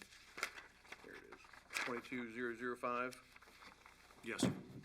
Enact and propose an amendment to Article 2, Legislative Branch of the Harford County Charter as amended by repealing and reenacting with amendments Section 216, non-interference with executive branch, to provide for ability of the county council to directly contact officers, agents, and employees in the executive branch for the purpose of inquiry or information, and to require the submission of this amendment to the legally qualified voters of Harford County for their adoption or rejection in accordance with Section 905 of the Harford County Charter by the council on March 15th, 2022, introduced, read first time, ordered, posted, and public hearing scheduled for April 19, 2022 at 7:15 p.m. Thank you, sir. Thank you. Agenda item numbers 10 through 14, we have no business this evening. Again, I'd like to go past 15 and start with business from council members, and I'd like to start with Councilman Beulah this evening and come this way. Yes. I'll reserve my comments for the next council meeting. Thank you, Council President. Thank you, Mr. Beulah. And Mr. Wagner. This coming Friday, March the 18th at 11 a.m. at Mount Zion Baptist Church at Old Post Road in Aberdeen, there is the Chosen Community Development Corporation presents the 2022 Women's History Month and Recognition Program. This event is to recognize women leaders from the community in the area of community service, military, education, and medical in their service to the community. We all are very familiar with the chosen group and certainly appreciate all their efforts and what they do there. So if anybody can make that, that's on Friday morning at 11 o'clock. I just want to point out one thing that I think I brought up some weeks ago. We've got a very important program that was running at the Churchville Rec Center. That was the therapeutic, the pickleball side of the activities there for adults, and it certainly benefited many of our people in the community that suffer from Parkinson's.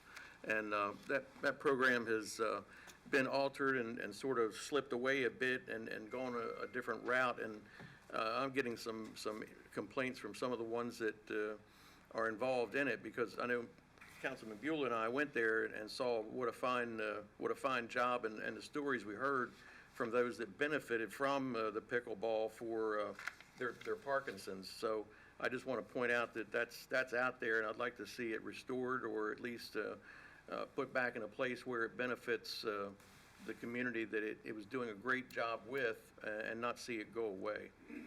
Thank you. Thank you. Mr. Schroeds? I have nothing tonight. Man, that's I know, it's the first. Councilman I have James Burdette. things, but. Thank you, Council President. I just want to clarify one thing. The gentleman that sat at this desk today said he knew all of us. I do not know that man, and I've never met that man, and I want to make that clear. I don't know what his name was. That's all I have. Thank you. Thank you, Councilman. Councilman Woods? Well, hello. Yes.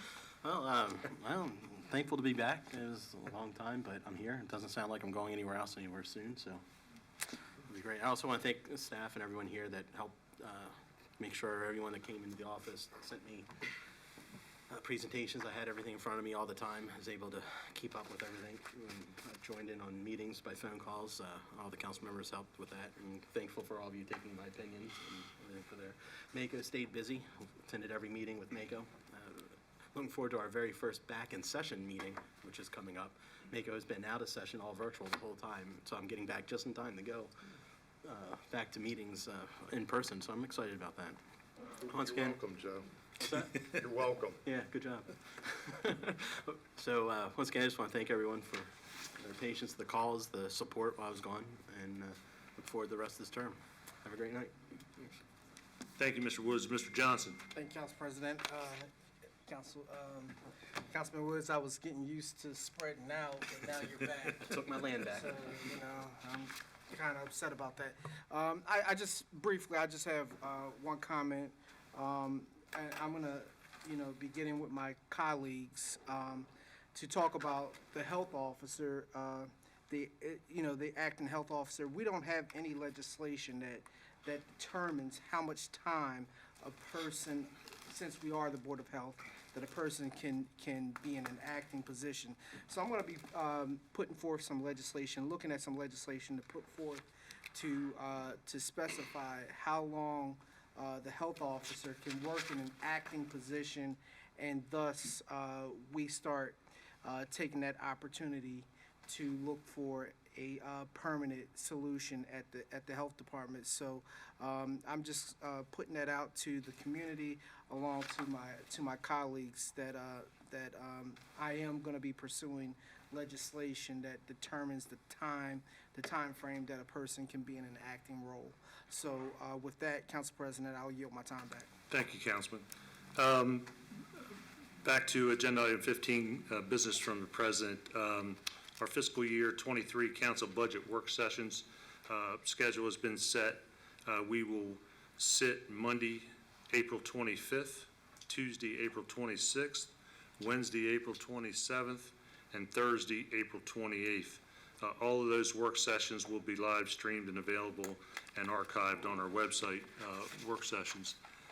In addition to those work sessions, the council will hold 2 fiscal year 23 budget public hearings, Wednesday, May 4th, here in the council chambers at 7 p.m., and Wednesday, May 11th, also here in the council chambers at 7 p.m. Both budget public hearings will be live streamed and archived as well on the council website. And with that, I believe that's all I have tonight. I am going to say that several of us attended Post 55 Saturday morning in the snowstorm to hear and get to meet the national commander for the American Legion. Great event, very well attended. There were, I guess, Legionnaires from around the country. And I believe, if I remember correctly, Councilman Bewley, he came from Texas, didn't he? Correct. Yes. So it was a great event. I was glad to be there. And Post 55 is doing a great job. And remember, that was also a love of Jim McMahon as well. So, yes. And the mural they did for Yes, Alfred B. Hill. yes, in the Alfred B. Hill, and that's what they were recognizing and celebrating, yes. So with that, agenda number 17, comments and input from attending citizens. Ms. Dixon? Mr. President, we have 4 tonight. Yes. Mary Lee Stritch, followed by John Milano. Ms. Stritch? Mr. Milano?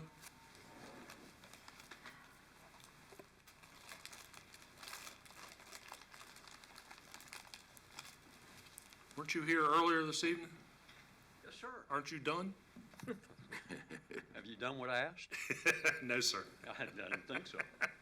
I guess I'm not finished. Go right ahead. Yeah. John P. Malamo, 2402 Eagle View Drive. At this point, the county administration appears to have 4 options. 1, enforce the code and uphold the hearing examiner's decision as properly required. Could be inconvenient at best to operate any airport described in the approved site plan for the owners, county administration, and county council. 2, recommend a change to the code. This could eliminate requirements that cannot be met. It also exposes the curious zoning processes and further erodes the concept of government and governance in Harford County. 3, continue to recognize the Harford County Airport as a non-conforming use. Reviewing, A, the Board of Appeals hearing examiner recommended approval for the requested special exception to operate a general aviation airport as a permitted use in zoning case 5814. B, the Board of Appeals ratified and adopted that recommendation as their final decision. C, Circuit Court for Harford County, case 12C 143205, affirmed and upheld the Zoning Board of Appeals hearing examiner decision.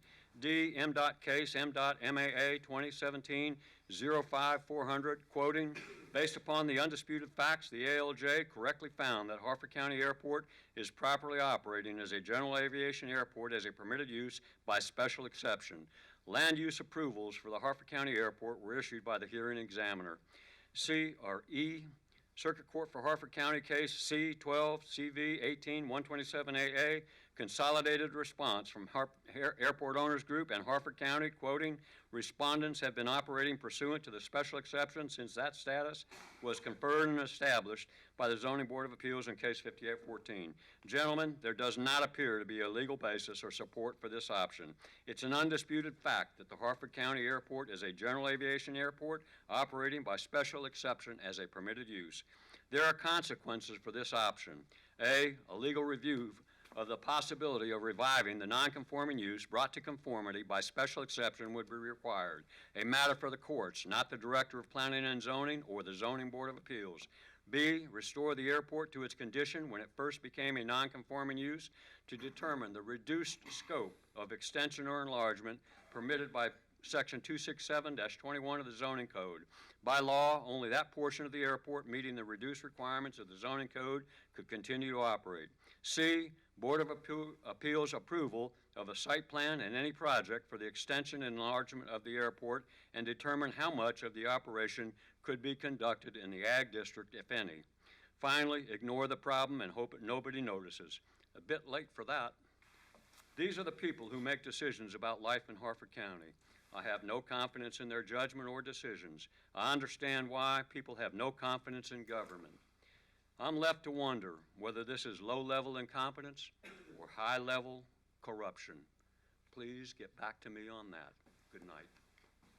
Rommel Crabtree, followed by Jillian Miller. Good evening, sir.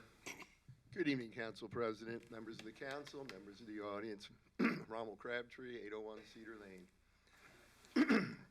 Last week was warning shot over the bow number 1, part 1, and that was illegally posted signs in public right-of-ways. This week is what I consider to be a bit more serious, although not as voluminous, and that is illegally posted signs on private property. I already have some cases where I have the landowner prepared to sign an affidavit, and I know what's happening there. And I've spent time looking, and I'll get back to that in a minute. So what I want to tell you is that that's part two. Posting signs illegally on private property is essentially converting someone else's property to your private use without permission. It's not a good thing. It's known as theft. So now you're not just doing, a sign case that's a criminal misdemeanor. Now we're up to conversion of someone's property. Just not good. So again, this message is not just for these people here at this body tonight. I'm just using the opportunity that this body provides to help get the message out to everyone who's running. And again, I don't care who you are, I don't care what office you're running for. If you're posting signs illegally, I'm hunting you down to the best of my ability, and to the extent I fail, I'm sorry. Now, let me get on to something a little nicer than that. One of the things I regretted not getting to last week was that I know, and most of you guys know, and again, by you guys, I mean all of you running, that a good majority of you follow the rules. And I wanted to say thank you to you for that. And I wanted to say a lot of other people thank you for that. And I just didn't get to it last week. So I want you to know that where we see positive construction, where we see people doing their best to follow the rules, if they mess up a little bit here or there, and cringe a little bit here or there, we can still tell that they did their best to follow the rules. Now, what that also tells us, though, is that a lot of the people I'm addressing know the rules. And that means they know what I know. They see what I see. So if you guys that are out there breaking these rules think you're just going to get away with it and nobody notices, well, the fact is it's treated as dirty laundry and most people don't want to talk about it. But it's not that people don't notice. So I just want to tell you again, you've got a shot here to clean up your act. Take it. The next meeting's not for 2 weeks. And at some point in the near future, I will be naming names. I know that's an ugly thing to have to do, but you've gotten 2 shots over the bow. If you can't figure out how to clean it up, I don't know what to tell you. Thank you so much. Appreciate it. Thank you, sir. Good evening, gentlemen. Do I get 6 minutes since it's just me? No? Okay. Tonight I'm here to... What you talk about? Nope. Tonight I'm here to address not only a nationwide problem, but a Harford County problem. There are civil liberties at risk every time we meet, which include freedom of expression, freedom of assembly, and the freedom of equal treatment. Let me give you some background on myself. I know I look 20-something, but I have worked in this field with adults with disabilities for upwards of 15 years.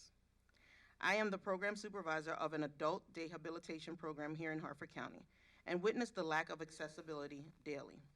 I'm here to advocate for change in this county. The ADA Act prohibits discrimination against people with disabilities, including transportation, public accommodations, communications, and access to state and local government programs and services. In not having appropriate transportation available to attend meetings such as this, due to time restraints, that affects our adults with disabilities, and we are not in compliance. In not having a virtual option with closed captions, we are not in compliance. Let me share with you the difference between accessibility and friendly. If I utilize a wheelchair, I would struggle getting up this very thin sidewalk here. I would struggle to come through all of the double doors, and I would struggle to navigate my way through these chairs and this room. By definition, it's accessible, but at face value, it's not friendly. I ask that you all put yourselves in the shoes of an adult with a disability who is not able to live a meaningful life on a daily basis because of these boundaries. Councilman Schroeds, think about how difficult it was to maneuver when you injured your leg. President Vincenti, think about how difficult it was to live in your home that was once easily maneuverable after your wife's surgery. Imagine living that life daily and knowing that there are people with the power to change it, but choose not to. Gentlemen, I ask that you think about what life would be if only your basic needs were met. No entertainment, no hanging out with friends, choice in which order your doctor's appointments are and personal tasks, and most importantly, no way to advocate for things you believe within our political structure. Then think about what is in your power to improve that. Thank you. There are no more speakers, Mr. President. With no one else signed up, this meeting will be adjourned.